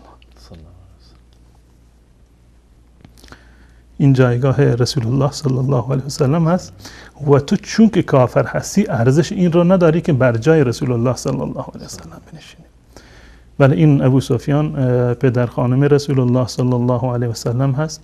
در سال 7 مسلمان شدن، در غزوه حنین شرکت کردند، در فتح مکه مدال گرفتند از رسول الله صلی الله علیه و سلم، بدین معنی که خونهشون جای امنی اعلام شد و بعد از اسلامشون هم یک مسلمان واقعی و حقیقی شدند. جزاکم الله خیر. و کسانی بود که در زمانی که خیلی مرتد شدن ایشون واقعا اسلام خودشون رو نشون دادن، چون که خیلی از مردم مرتد شدن و واقعا نمیشه که اون ابو سفیان قبل از اسلام رو با بعد از اسلام مقایسه کرد و یک شخصیت حساب کرد. ولی خب متاسفانه در نظام جمهوری اسلامی میبینیم که چندین نفر همیشه چهرهشون بدنامه. خود معاویه رضی الله عنه و عمرو بن عاص، ابو سفیان، این شاید کسی باور نکنه که اینها انسان‌های خوبی بودن. کسی که دنبال حقیقت هست وقتی که ما نگاه میکنیم، یعنی بیشترین، یعنی اصلا یعنی بنی امیه با بنی هاشم دو تا یعنی حلیف بودن، هم پیمان هم دیگر بودن و در میان روابط اجتماعیشون و روابط خانوادگی داشتن، چه قبل از اسلام چه بعد از اسلام. چه در دوران مکی چه در دوران مدنی و در سالهای بعدی روابط خویشاوندی و وصلت‌ها و ازدواج‌هایی که در میان بنی امیه بوده با در میان بنی هاشم بیشتر از تمام قبایل دیگر هست. یعنی به اندازه‌ای که بنی هاشم و بنی امیه فرزندان ابو سفیان با هم دیگر ازدواج کردند و وصلت کردند، بنی هاشم با بقیه اقوام و بقیه تیره‌های قریش بین اندازه وصلت‌هایی رو ندارند. واقعا بله. جزاکم الله خیر. سوال بعدی بیننده این بود که این قصه ای که در مورد حضرت یوسف هست قصه زیاد است و از جمله قصه ای که با زلیخا است، تا چه حد این قصه صحت داره؟ اندازه‌ای که در قرآن کریم آمده صحت داره و این که در واقع زلیخا یوسف رو دعوت به گناه داد و یوسف فرار کرد از دستش و نهایتاً الله متعال اون رو نجات داد، تا این اندازه اینش صحت داره. اما این که افسانه هایی که گفته میشه که مثلا بعد از این که دوباره یوسف از زندان آزاد شد اومد و عزیز مصر شد، دوباره زلیخا وقتی که عزیز مصر فوت کرد حضرت یوسف با زلیخا ازدواج کرد و این که زلیخا دوباره جوان شد، اینا تمام افسانه هست و هیچ کدوم صحتی رو ندارن. اما این قصه که در قرآن اومده تا همون حدی که در قرآن اومده این صحت داره که زلیخا دعوت به گناه کرد و حضرت یوسف علیه السلام در واقع ابا کردند و فرار کردند از دستش، تا این قسمت این در واقع صحت دارند. اما داستانها و پیرایهایی که بیشتر از این هست اینا ساخته و پرداخته افراد جاهل هست و جزء اسرائیلیات هستند و به هیچ عنوان نمیشود که به اون رو باور کرد، نه قابل تصدیقه و نه قابل تکذیب، چون این چیزی در روایات رسول الله صلی الله علیه و سلم از طریق صحیح به ما نرسیده، فقط روایات اسرائیلی هست که نامعتبر است. بله، جزاکم الله خیر. بیننده بعدی گفتن که زنها موهای خود را میفروشن، آیا این کار درست هست از نظر شرعی یا نه؟ مو یکی از در واقع میشه گفت که اعضای انسان و ملاقات انسانی هست و چیزی که وابسته به انسان هست، این از نظر شرعی خرید و فروش کردنشه. به اتفاق فقها چون این چیزی جایز نیست، یعنی این یک نوع بی‌حرمتی به انسان هست که اعضایش را در واقع بفروشن. بدین خاطر عموم فقها در این زمینه نظرش این است که فروختن مو در واقع جایز نیست، زیرا که این در واقع انسان را به اندازه یک وسیله و یک کالای تنزل میدهد و انسان را الله متعال کرامت داده و حرمت داده و خرید و فروش انسان یا مثلا اعضای انسانی این یک نوع بی‌حرمتی به انسان هست و چون این چیزی جایز نیست. جزاکم الله خیر. موسیقی سنتی آیا درسته یا نه؟ تفاوتی ندارد موسیقی چه موسیقی سنتی باشد یا غیر سنتی باشد، یعنی موسیقی که قدیمی هست یا موسیقی جدیدی باشه، تمام انواع موسیقی از نظر شرعی حرام هستند و جایز نیستند و رسول الله صلی الله علیه و سلم اون گونه که قبلا بنده عرض کردم فرمودند که اقوامی میان در آخر الزمان و اینها رو حلال میدونند و متاسفانه امروزه هم این گونه بوده که به اندازه یک امر حلال و مباح متاسفانه ما میبینیم که بسیاری از مردم از اینها استفاده میکنند و این یک نوع امتحان و آزمایش الله متعال هست و به صورت طبیعی وقتی که شما نگاه بکنید اون کسانی که اهل موسیقی هستند، تفاوتی نداره که موسیقی قدیمی باشه یا جدیدی باشد، اونها اهل قرآن نیستند و از خوندن قرآن و از صدای قرآن نمیتوانند لذت ببرند، زیرا به گفته شیخ ابن قیم جوزیه رحمت الله علیه این در واقع موسیقی همون صدای شیطان هست، قرآن شیطان هست و با این صدا میخواهد که مردم را از موسیقی و از صدای قرآن در واقع دور بکنند و طبیعتا ما میبینیم که عملا این گونه شده. اونهایی که اهل موسیقی هستن فرض بکنیم کسانی که در ماشین و خودروی خودشون چندین CD از فرض کنیم که خواننده های متعددی دارن، حتی یک CD قرآن در خونهشون یا در ماشینشون نمیتونید پیدا بکنید، زیرا وقتی که محبت موسیقی در قلب انسان اومد در واقع محبت قرآن و اون لذتی رو که انسان بعد از قرآن ببره اون در واقع از بین میرود. اگر دلیل حرمتی غیر از این وجود نمی داشت بازم در واقع انسان عاقل وقتی که قرآن و موسیقی رو بخواد با هم دیگر مقایسه بکنه به هیچ عنوان قرآن رو نباید فدای موسیقی بکنه و از نظر شرعی تفاوتی نداره، چه قدیمی و سنتی باشه چه جدید باشه همه انواعش حرام است. درست. نام یاسمن برای دختر درست یا نه؟ اشکال شرعی نداره و جایز هست. جزاکم الله خیر. بیننده بعدی گفتن که مادرشون نمیتونن قرآن بخونن، آیا جایز است که بخشیدن قرآن به مادرشون؟ در عبادات ما نیابتی رو نداریم مگر در اون مواردی که در شریعت اسلامی کاملا مشخص شده، در خوندن نماز، در روزه گرفتن، در خواندن قرآن و عبادات فردی در واقع هیچ گونه نیابتی نیست و هر کسی فقط میتونه برای خودش قرآن بخونه. شما میتوانید که برای پدر و مادرتون دعا بکنید، چه زمانی که ایشون زنده هستن یا بعد از وفاتشون.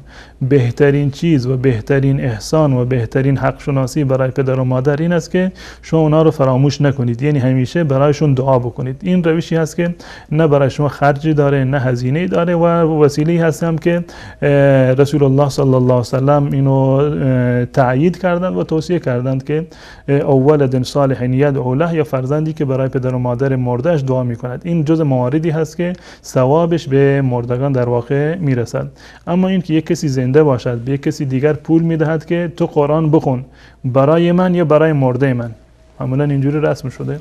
یک فردی رو میارند که قرآن بخواند و احیانا اجیرش میکنند، یعنی مثل یک کارگر که کار میکند و مزد میگیرد، میارند کسی رو مینشانند تو قرآن بخون ما به تو پول میدیم و این قرآن رو برای ما بخون. چون این چیزی در شریعت اسلامی به اتفاق مذاهب اهل سنت، 4 مذهب اهل سنت و الجماعت، به اتفاق اینا جایز نیست.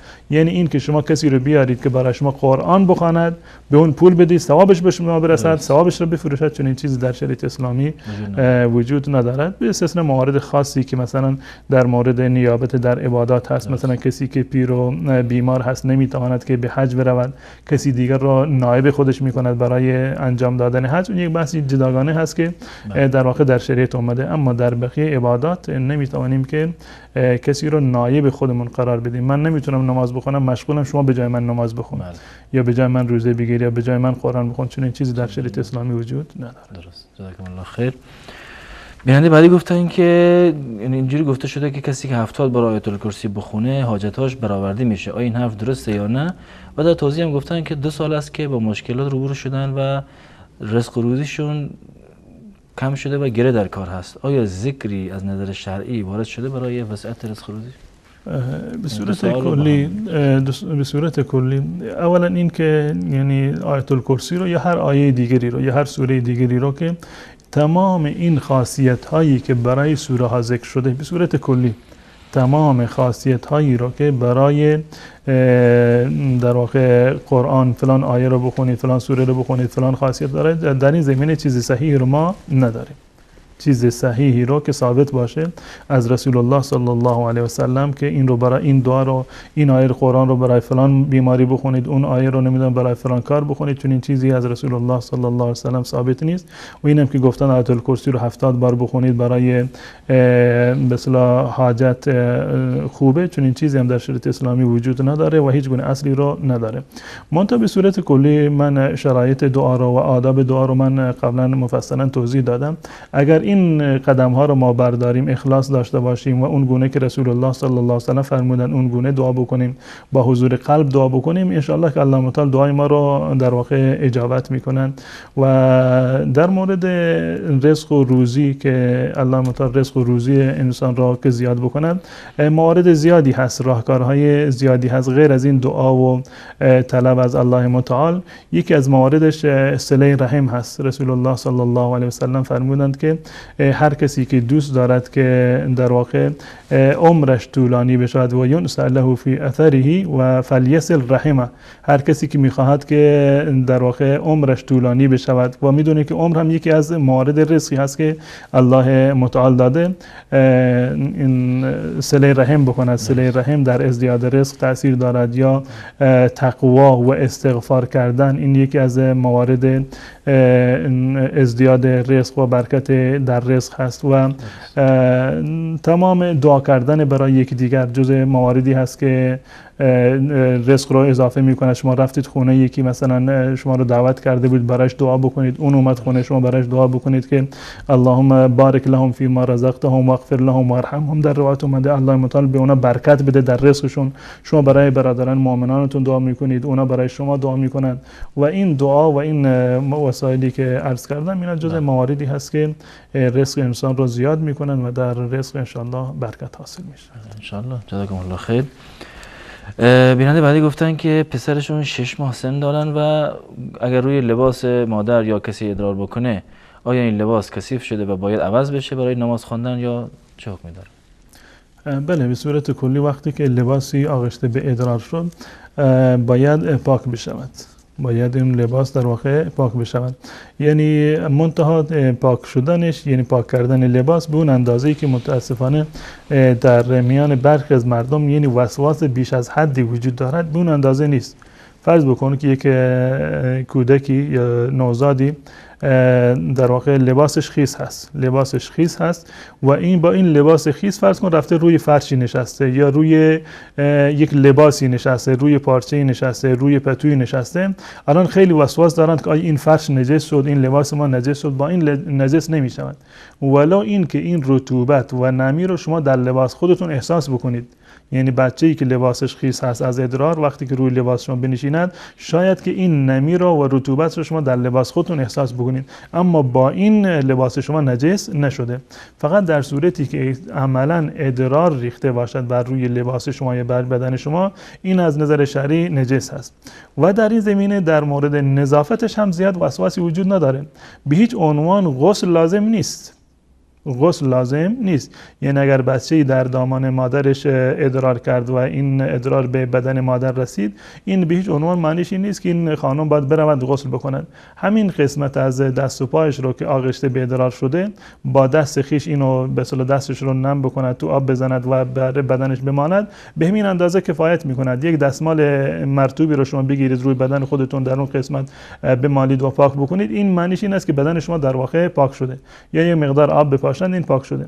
یه لباسی رو که یک بچه شیرخواری در واقع رویش حتی ادرار کرده باشه، در این زمینه هم زیاد حساسیتی در این زمینه در شریعت اسلامی وجود ندارد، بدین معنی که در صورتی که اگر دختر باشد یه مقداری بیشتر اون رو باید بشورند، اونجوری که در روایت از رسول الله صلی الله علیه و سلم اومده که ینضح بول الغلام و یغسل بول الجاریه، که اگر دختر باشه یک مقدار اون رو باید آب بکشند بشورند.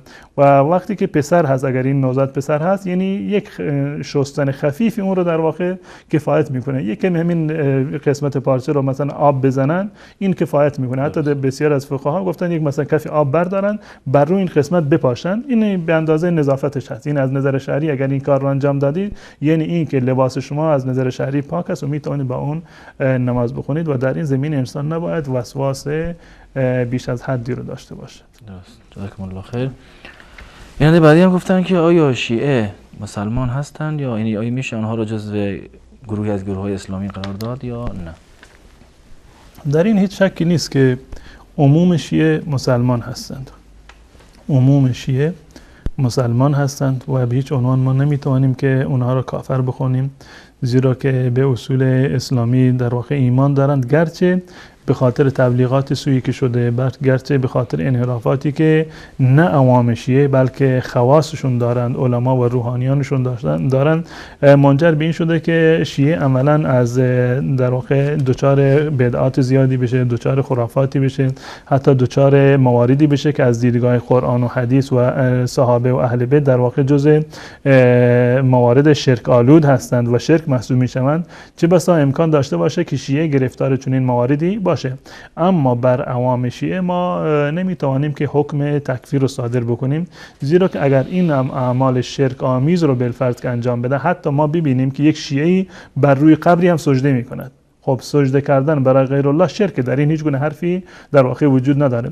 اما این بیچاره که سجده میکند برایش هزار تا حدیث و نمیدونم دلیل آوردند که باید سجده بکنی، جایزه برای رفع نیازت، برای دفع حاجتت باید سجده بکنی و بین خدا و بین این ائمه فرقی وجود نداره به جز این که اونا الله خالق هست، اینا مخلوق هستن. مواردی که در شبکه پخش شده و دوستان عزیز میبینند.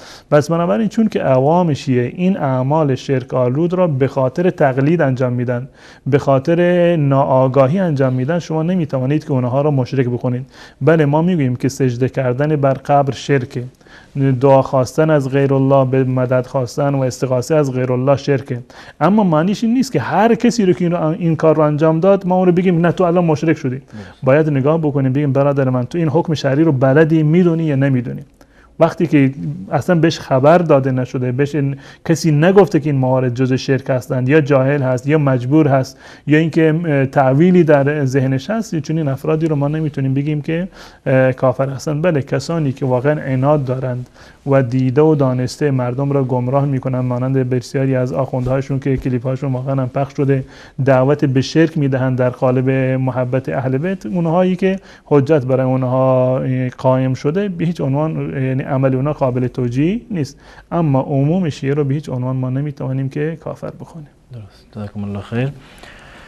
آقا محمد از ایران گفتن که کارگر هستیم و مشغول به کاریم، اما مسئولی که برای ما هست در سر کار نمیگذارد که ما نماز بخونیم. حالا گناهش گردن کیه؟ از نظر شرعی انسان هر کسی یعنی موظف و مسئول عمل خودش هست. اگر یعنی امکان نداره که کسی رو به صورت کلی نگذارند که نماز بخونه، بالفرض این که اولا لا طاعت لمخلوق فی معصیة الخالق، شما اجازه ندارید و این حق رو ندارید که به خاطر راضی کردن صاحب کار خودتون الله را ناراض بکنید و نماز رو ترک بکنید. انسان باید در هر حالتی نماز بخواند، ولا اینکه نماز رو خفیف بخوانید، کوتاه بخوانید، منتها باید بخونید در هر حالتی که هستید. بالفرض اگر در یک جای شما رو زندانی کرده بودند، به هیچ عنوان اجازه نمیدادن و نمیتونستید نماز بخونید، حداقل در اولین وقت شما نماز بخونید. در اولین وقت شما باید نماز بخونید و اجازه ندارید که نماز را بیشتر از اون در واقع شما به تأخیر بیاندازید. و این فردی که در واقع شما را اجازه نداده که نماز بخونید یا سبب شده که نماز شما به تأخیر بیفتد، به هر صورت اون در گناه شریک است، اون مسئول این عمل خودش هست. منتها این که چون که اون به من اجازه نداد که مثلا سر وقت نماز بخونم، منم نماز رو تأخیر بکنم، بذارم اصلا نخونم یا بگذارم برای اینکه مثلا شب یک جا میخونم، این یک گناه دیگه هست. درست. این یک گناه دیگه هست که انسان باید از این موارد پرهیز بکنه. درست. جزاکم الله خیر. بیننده بعدی در مورد یک عاداتی که در منطقه تاجیکستان و شاید خیلی مناطق دیگه هم باشه، قضیه گفتن پنجشنبگی و دادن صدقه به جای مرده است و گفتن آیا خوردن این غذا درسته یا نه و این پنجشنبگی چه حکمی داره؟ خود این عمل که انسان هر روز پنجشنبه یک وقتی رو تعیین بکنه که برای میت در واقع صدقه و خیراتی رو بکنن، غذایی رو بپزن، یا روز پنجشنبه غروبش یا شب جمعه مثلا بفرستن مسجد یا خونه فلان کس که این رو بخورد، دعایی بکند، این از نظر شرعی جایز نیست و حرامه و بدعت هست. هیچ یکی از ائمه بزرگوار ما چنین کاری رو انجام ندادند، نه رسول الله، نه صحابه، نه اهل بیت و نه ائمه 4 امام مذهب اهل سنت و الجماعت هیچ کدام چنین عملی رو انجام ندادند. تمام اینها پنجشنبگی به قول این برادران تاجیک ما، یا این که روز پنجشنبه مراسم میگیرند یا روز سوم میت یا روز 7 از روز 40 4 ماهش، اینا هیچ کدومشون از نظر شرعی وجاهت نداره و بدعت هست و خلاف شریعت است. من تعجب میکنم که مردم چرا بر این بدعت اصرار دارند. وقتی که رسول الله صلی الله علیه وسلم بهترین راه را به ما نشان داده. اگر شما میخواهید ابراز محبت بکنید، میخواهید که به میت شما ثواب برسد، خب راه شرعی و قانونی و دقیقی رو رسول الله صلی الله علیه وسلم برای ما مشخص کرده. چرا ما اون راهی رو که رسول الله گفته اون راه رو نمیریم، یک راه دیگر رو میریم؟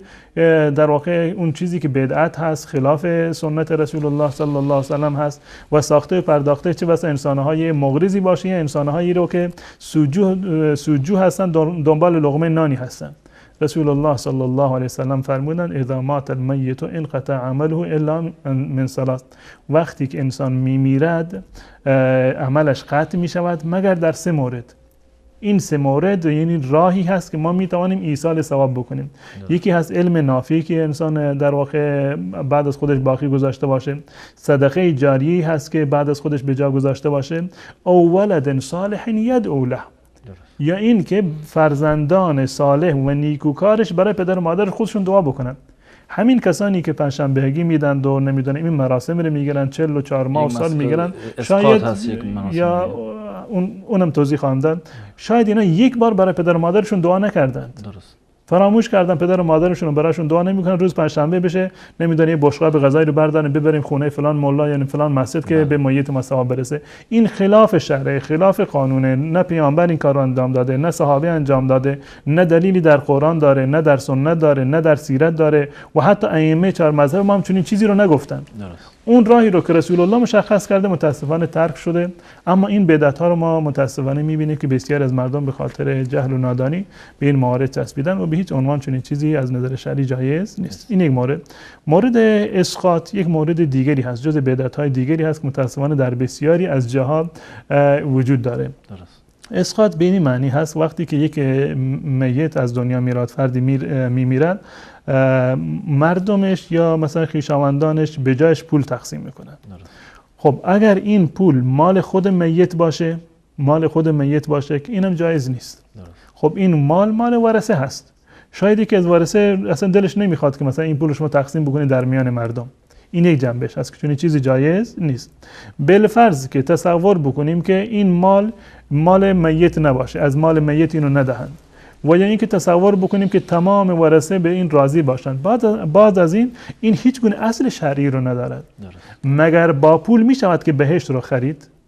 یک انسانی که جهنمی هست شما میتونید اون از جهنم نجات بده به خاطر نمیدونم 4 ریالی که شما بعد از اون تقسیم میکنید؟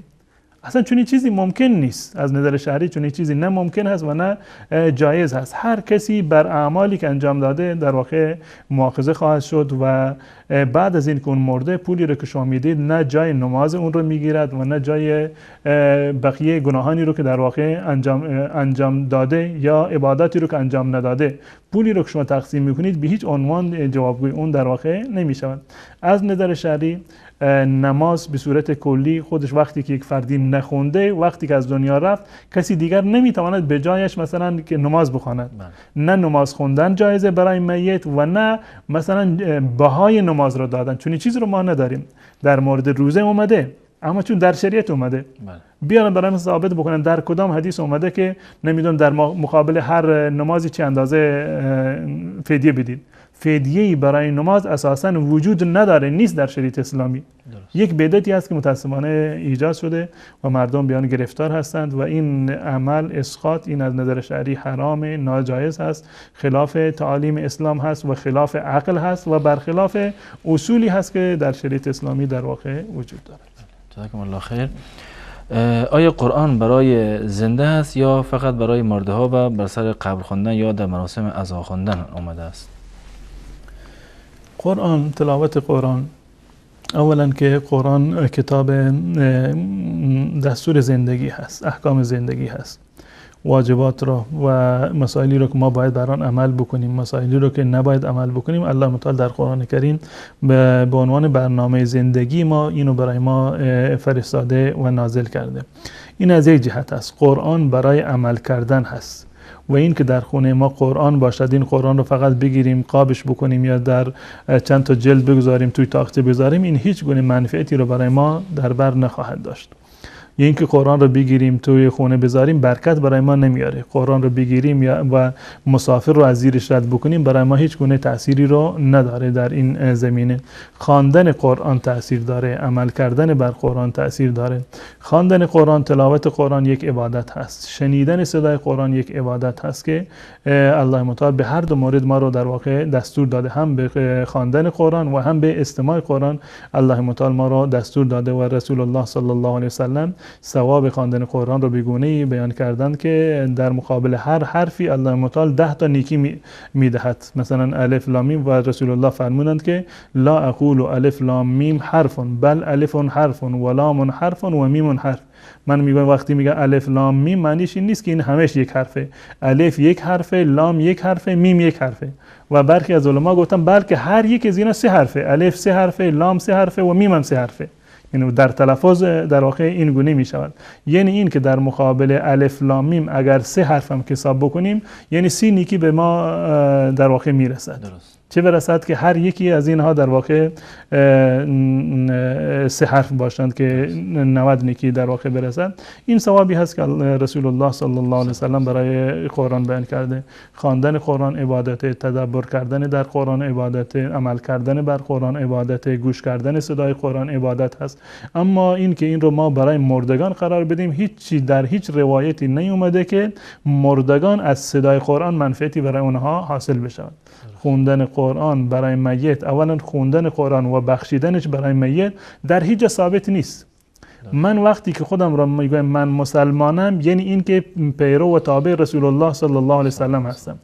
وقتی که پیامبر من قرآن نخونده برای مردگانش، وقتی که صحابه پیامبر من قرآن نخوندن برای مردگانش، وقتی که ائمه محدثین ما قرآن نخوندن برای مردگانش، وقتی که امامی که من از مذهب اون پیروی میکنم، امام ابو حنیفه، امام مالک، امام شافعی، امام احمد بن حنبل، اونها برای مردگان خودشون قرآن نخوندن، توصیه نکردن، چون این رسم و رواجی رو نداشتن، من به پیروی از چه کسی این کارها رو انجام میدم؟ درست. بدعت در بدعت هست و متاسفانه این جهل و نادانی بوده که زمینه گسترش این گونه بدعت ها را ایجاد کرده.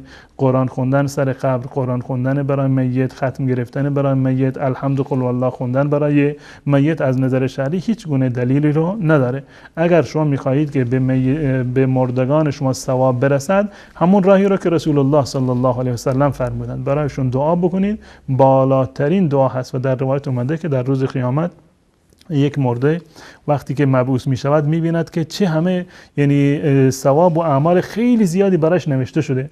سوال می کند که پروردگار من که این همه عمل خیر نداشتم، من لیاقت این جایگاه رو نداشتم، این همه اعمال ثوابی که برای من نوشته شده اینها رو من انجام ندادم، مال کسی دیگه هست. درست. یعنی در روز قیامت بهش میگن که این به خاطر دعای فرزندان تو هست که به تو رسیده، نه به خاطر قرآنی که برات خوندن، نه به خاطر اسقاطی که برات دادن، نه به خاطر 44 ماهی که برات گرفتن، نه به خاطر پنجشنبهگی، به خاطر دعای فرزندان تو بعد از تو. اون کسانی که واقعا برای پدر و مادرشون دعا نمی کنند و به جایش پنجشنبهگی میدند و این نذر و خیرات ها رو به این گونه میدند که بدعت ها رو زنده بکنند، اونها هم در حق خودشون ظلم کردند و هم در حق میت و پدر و مادر خودشون. در حق خودشون ظلم کردند که مال خودشون رو بیهوده صرف کردند، این مالی رو که شما دادید بیهوده صرف کردید، و در حق میت هم شما در واقع کوتاهی کردید، در حق پدر و مادرتون شما کمی کردید، تقصیر و کوتاهی کردید، به خاطر اینکه اون چیزی رو که رسول الله گفته اونو براشون نفرستادید. رسول الله فرمودن برای میت خودتون برای دعا بکنید، دعا بفرستید براشون، شما دعا نفرستادید. یک غذایی رو بردید داده خونه فلان مولا مثلا فلان نمیدونم مسجد رفتید تقسیم کردید، خب این در شریعت نیومده، این خودش هم بدعت هست که شما دارید انجام میدهید. چه بسا که این مثلا ثوابش اصلا نرسد به اون میت شما، بالفرض اگر ثوابش هم برسد در کنار این گناه بدعت هم به شما میرسد. گناه زنده کردن بدعت هم به شما میرسد. یعنی این که هم خودتون ضرر کردید، یعنی گناهکار شدید به خاطر احیای این بدعت، و هم این که ضرر کردید مالتون از بین رفته، و هم این که هیچ گونه منفعتی به میت شما نرسیده.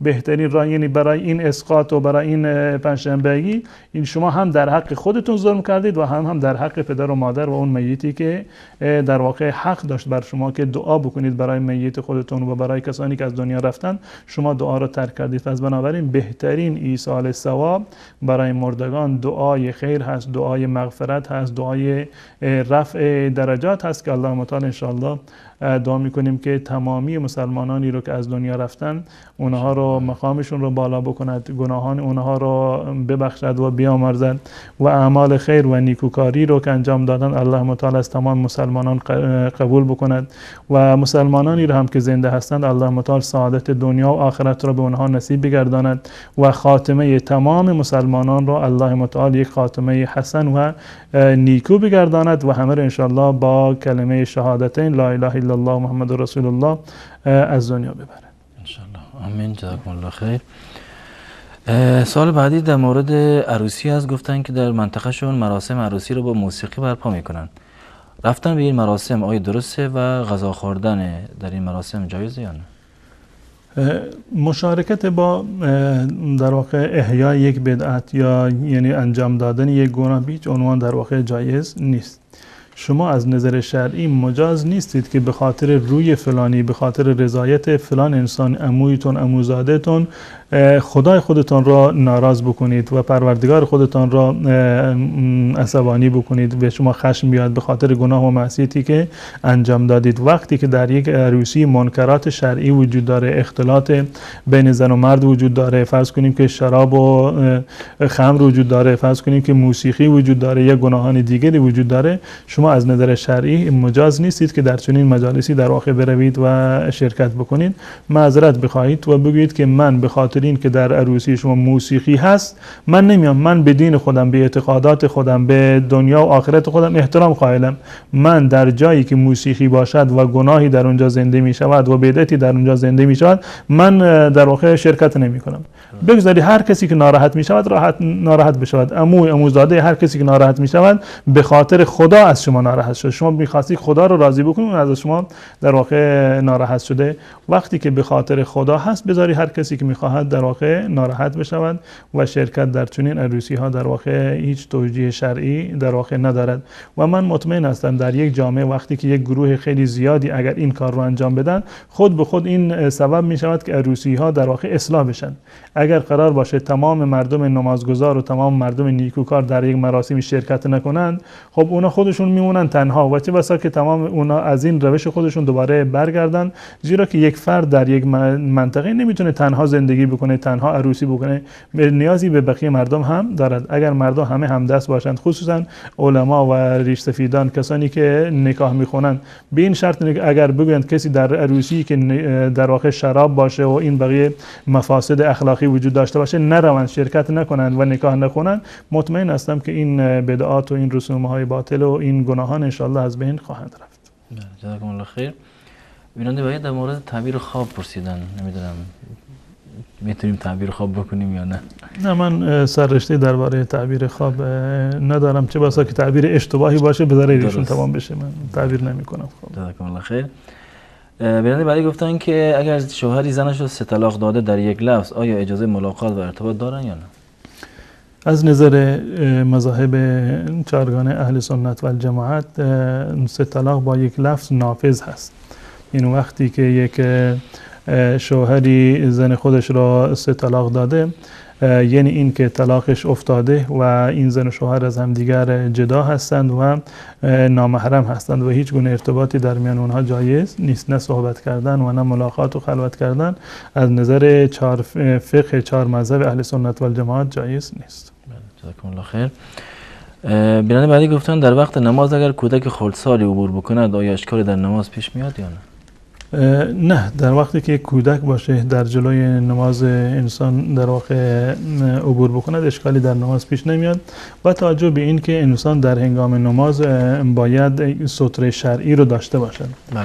اگر مثلا در خونه نماز بخوند، سعی بکند که مثلا نزدیک دیوار نماز بخوند. خصوصا خانم هایی وقتی که در منزل نماز میخونند، یک جایی رو انتخاب بکنند که جلوی رویشون فرض کنید که دیوار باشد یا یک ستونی باشد، یا اینکه در جلوی خودشون یک چیزی رو بگذارند، یک بالشتی رو یا خلاص یک چیزی رو بگذارند که به عنوان ستره باشد. رسول الله صلی الله علیه و سلم فرمودند که وقتی که کسی از شما نماز میخواند کنار ستره نماز بخواند، یعنی یک چیزی رو در جلوی روی خودش بگذارد نماز بخواند، ولیدن منها نزدیک بشود، یعنی نزدیک ستره نماز بخواند که در میان شما و در میان اون بالشتی که گذاشتید یا اون ستره رو گذاشتید در میان اون دیواری که شما کنارش نماز میخونید فاصله زیادی نباشه، فقط به اندازه سجده جا باشه. و اگر کسی میخواست که از این قسمت عبور بکند، شما اجازه ندهید. اگر کسی میخواست که عبور بکند، شما اجازه ندهید. یعنی وقتی که سر نماز ایستاده بودید، دستم بستید که میخواد که عبور بکنه، دست خودتون رو اشاره بکنید که اون طرف از جلوی نماز شما در واقع نگذرد. این حکم شرعی هست. انسان باید این تدابیر رو در واقع قبلا انجام بده. اما در مورد کودکی که مکلف نیست، از نظر شرعی اساسا مکلف نیست، وقتی که از جلوی نماز انسان رد بشود، هیچ گونه اشکال شرعی در نمازش به وجود نمیاد. و بدین مناسبت من لازم میدونم که توصیه رو داشته باشم به خواهران عزیزی که کودک دارن. بسیاری از این خواهران به خاطر نماز خودشون با کودکان خودشون بدرفتاری میکنند. به خاطر اینکه ما نماز میخونیم و کودکان خودشون بد رفتاری میکنن. مثلا کودکی رو مثلا گریه میکند، فرض بکن، میبینیم مادر عصبانی میشود که تو نمیگذاری من نماز بخونم، یا اینکه فرض کن کودک در هنگام نماز میآید مثلا چادر مادرش رو میکشد، یا میاد مثلا مصلی جا نمازش رو جمع بکند، یا میاد جلوی روش سر مصلی مینشیند، یا وقتی که به سجده میرود میاد روی بر پشتش سوار میشود. این امکان پذیر هست و اتفاق میفته در خونه وقتی که بچه و کودکی در اونجا باشه. هیچ کدام از اینها من عرض میکنم به خواهران عزیز که از اینها ناراحت نباشید و این که شما نماز میخونید دلیل این نیست که شما با کودکتون بد رفتاری بکنید. احیانا شاید بعضی از این کسانی که یک اخلاق تندتری داشته باشند کودک رو بگیرن پرتش بکنن از سر جانماز خودتون. این از نظر شرعی جایز نیست. بهترین الگو برای ما در این زمینه رسول الله صلی الله علیه و سلم است و در روایات متعددی اومده که رسول الله صلی الله علیه و سلم فرزندانش که هیچ نوه‌هایش می اومدن در مسجد مانند حضرت حسن و حضرت حسین رضی الله تعالی عنهما یا حضرت امامه رضی الله تعالی عنهما که نوه رسول الله صلی الله علیه و سلم بودند، امامه بنت زینب و دختر زینب و ابوالعاص ابن ربی بودند که یکی از دامادهای رسول الله صلی الله علیه و سلم بود. ابوالعاص ابن ربی دختری داشتند به نام امامه و ایشون در زمان رسول الله صلی الله علیه و سلم که نماز می‌خوندند این سن کمی داشت. ایشون می اومدن و رسول الله صلی الله علیه و سلم ایشون رو حمل می‌کردند. یعنی این بچه رو وقتی که ایستاده بودن اینو بر دوش می‌گرفتن، بغل می‌کردن، وقتی که به سجده می‌رفتن دوباره این رو می‌گذاشتن. یعنی تا این اندازه در نماز در واقع جایز است. و همین امامه بعدها زن حضرت علی رضی الله تعالی عنه شد. یعنی بعد از وفات حضرت فاطمه زهرا رضی الله تعالی عنها به توصیه فاطمه زهرا حضرت علی رضی الله تعالی با خواهرزاده حضرت فاطمه یعنی امامه دختر زینب که از پدر بنی امیه بود، ابوالعاص ابن ربیعه که از بنی امیه بود، با ایشون در واقع ازدواج کرد. یا در مورد اومده که یکی از اصحاب میگه که یک روز ما با رسول الله صلی الله علیه و سلم نماز میخوندیم، دیدیم که سجده رسول الله صلی الله علیه و سلم خیلی طولانی شد. ایشون در سجده بودن نماز جماعت، دیدیم که رسول الله صلی الله علیه و سلم خیلی این سجدهشون طولانی شد. یکی از صحابه میگه ما فکر کردیم که خدا نکرده برای رسول الله صلی الله علیه و سلم اتفاق افتاده باشه، کافری حمله کرده باشه به رسول الله صلی الله علیه و سلم. میگه من که در سجده بودم یکی سر خودم رو بلند کردم، دیدم که کودکی بر روی دوش بر پشت رسول الله صلی الله علیه و سلم حضرت حسن رضی الله تعالی عنه اومده بر روی پشت رسول الله صلی الله علیه و سلم هست و رسول الله همچنان نشسته، یعنی خودش رو در حالت سجده نگه داشته. و بعد از اینکه نماز تمام شد رسول الله صلی الله علیه و سلم فرمودند که این بچه اومده بود من رو سواری خودش کرده بود، یعنی بر روی سر و گردن و کول من سوار شده بود.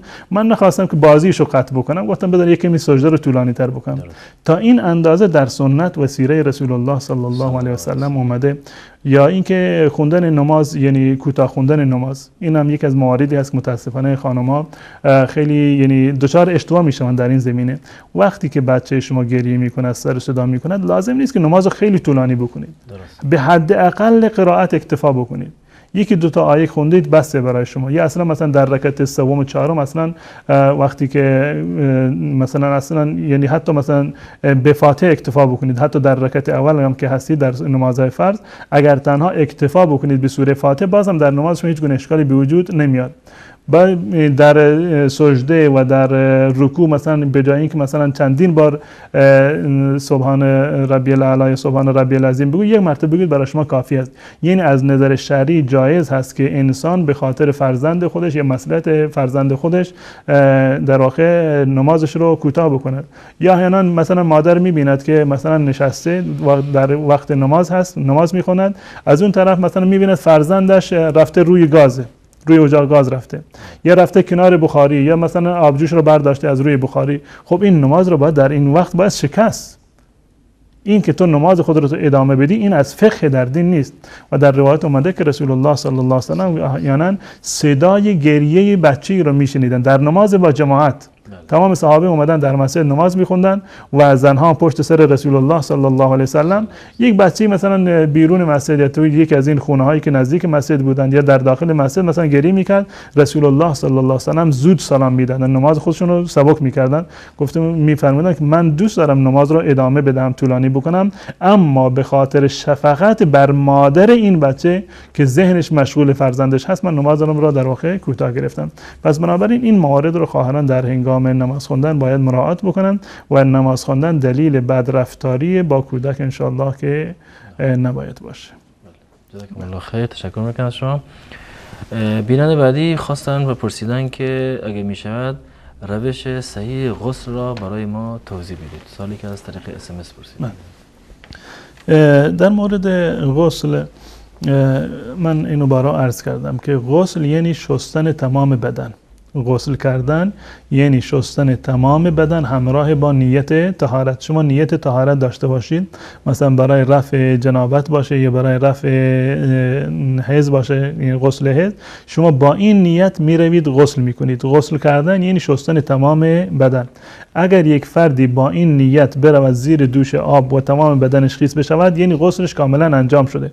هیچ گونه اشکال شرعی در این زمینه وجود ندارد.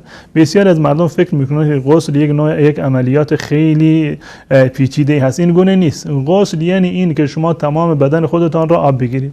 یکی از دوستان چندی قبل در واقع پیام داده بود که غسل رو برای من بیان بکنید، زیرا که من 5 ساله که غسل نکردم. اصلا ممکن نیست که 5 سال شما غسل نکنید. همین که رفتید حمام یعنی غسل کردید. همین که انسان رفته باشه حمام و تمام بدن خودش را با نیت طهارت در واقع شسته باشه، یعنی این که غسل شرعی رو انجام دادید و با این غسل شما میتونید که نماز خودتون رو در واقع بخوانید. این غسل در واقع معجزه هست، یعنی این کفایت میکنه. یک انسانی با نیت رفع حدث یا رفع جنابت یا رفع بیوضویی مثلا میرود تمام بدن خودش را آب بگیرد، زیر دوش میرود، این غسلش کاملا انجام شده، هیچ گونه اشکال شرعی وجود ندارد. اما اگر میخواید غسلتون کامل تر باشه، غسلتون ثواب بیشتری رو داشته باشه، در غسل خودتون سنت رسول الله صلی الله علیه و سلم رو عمل بکنید، راهش این است که قبل از غسل وضو بگیرید. قبل از غسل وضو بگیرید. در روایتی که از حضرت عایشه و دیگر امهات المؤمنین اومده، رسول الله صلی الله علیه و سلم قبل از اینکه غسل بگیرند اول دستهای خودشون رو میشستن. اول دستهای خودشون رو تا بند دست میشستن و بعد از این استنجا میکردند. بعد از این استنجا میکردند، یعنی عورت خودشون رو میشستند، استنجا میکردند، شرمگاه رو میشستند، این و بعد از آن وضو میگرفتند. دقیقاً همین وضویی که برای نماز هست. همین وضویی که برای نماز هست، دقیقاً این وضو رو میگرفتند و منتها پاها رو نمیشستند، پاها رو میگذاشتن برای آخر. و هر دو موردش جایز است. انسان که وضو بگیرد، یعنی هم جایز هست که وضوش رو کامل بکند، یعنی دست و صورت رو به اضافه مسح سر و پاها رو بشوید. اگر پاها رو نشست هیچ گونه اشکال شرعی وجود نداره.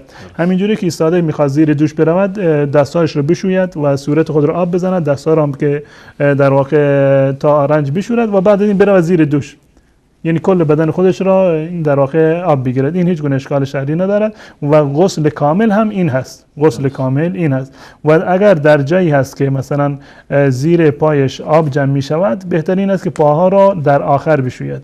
یعنی بعد از اینکه وضو گرفت، وقتی که وضو میگیرد پاها رو نشوید، فقط اعضای دیگر را، صورت را، دست را و مس سر را اینو انجام بدهد و بعد از این بدن خود را کاملا بشوید و در آخر پاها را بشوید. اما اگر در جایی هست که زیر پاش آب جمع نمی شود، خب کامل بشوید، اول وضو بگیرد بهتر است. اما اگر آب جمع می شود زیر پایش، بهتر است که شستن پا را تأخیر بیاندازد به همون آخر. اما این وضو گرفتن در غسل یکی از سنت های غسل هست. یکی از سنت های غسل است، بدین معنی که اگر کسی قبل از غسل وضو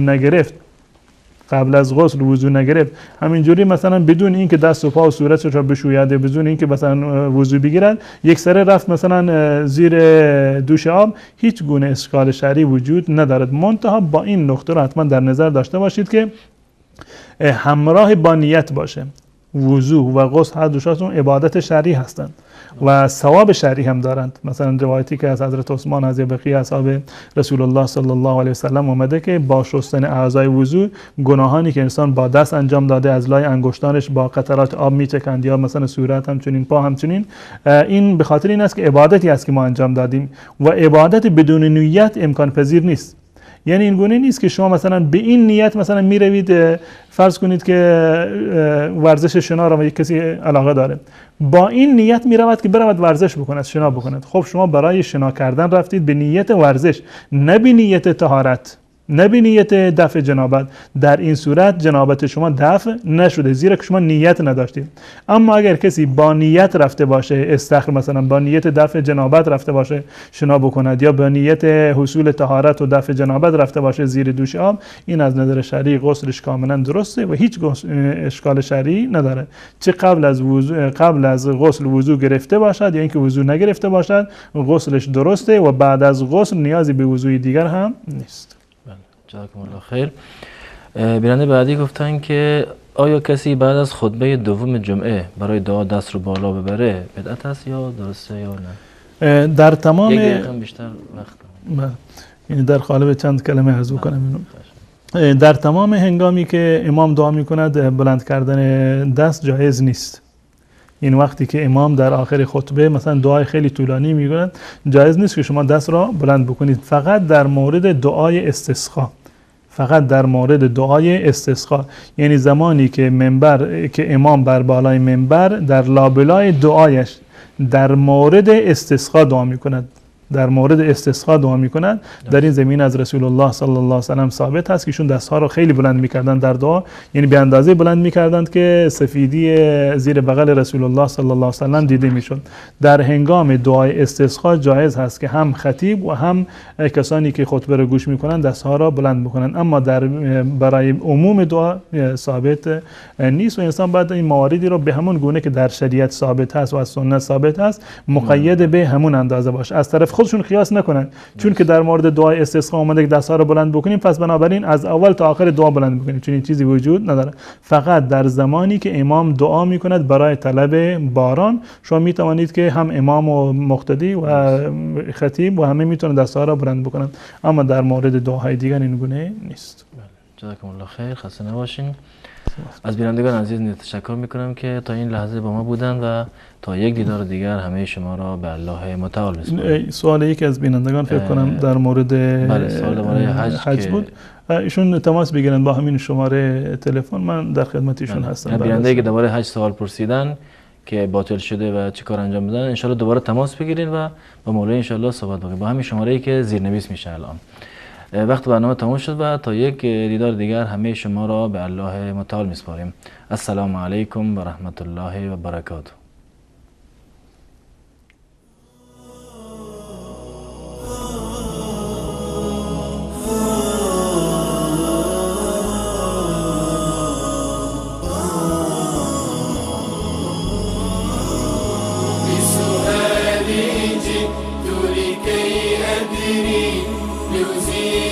الحيرة من أمري فهنا علم وهنا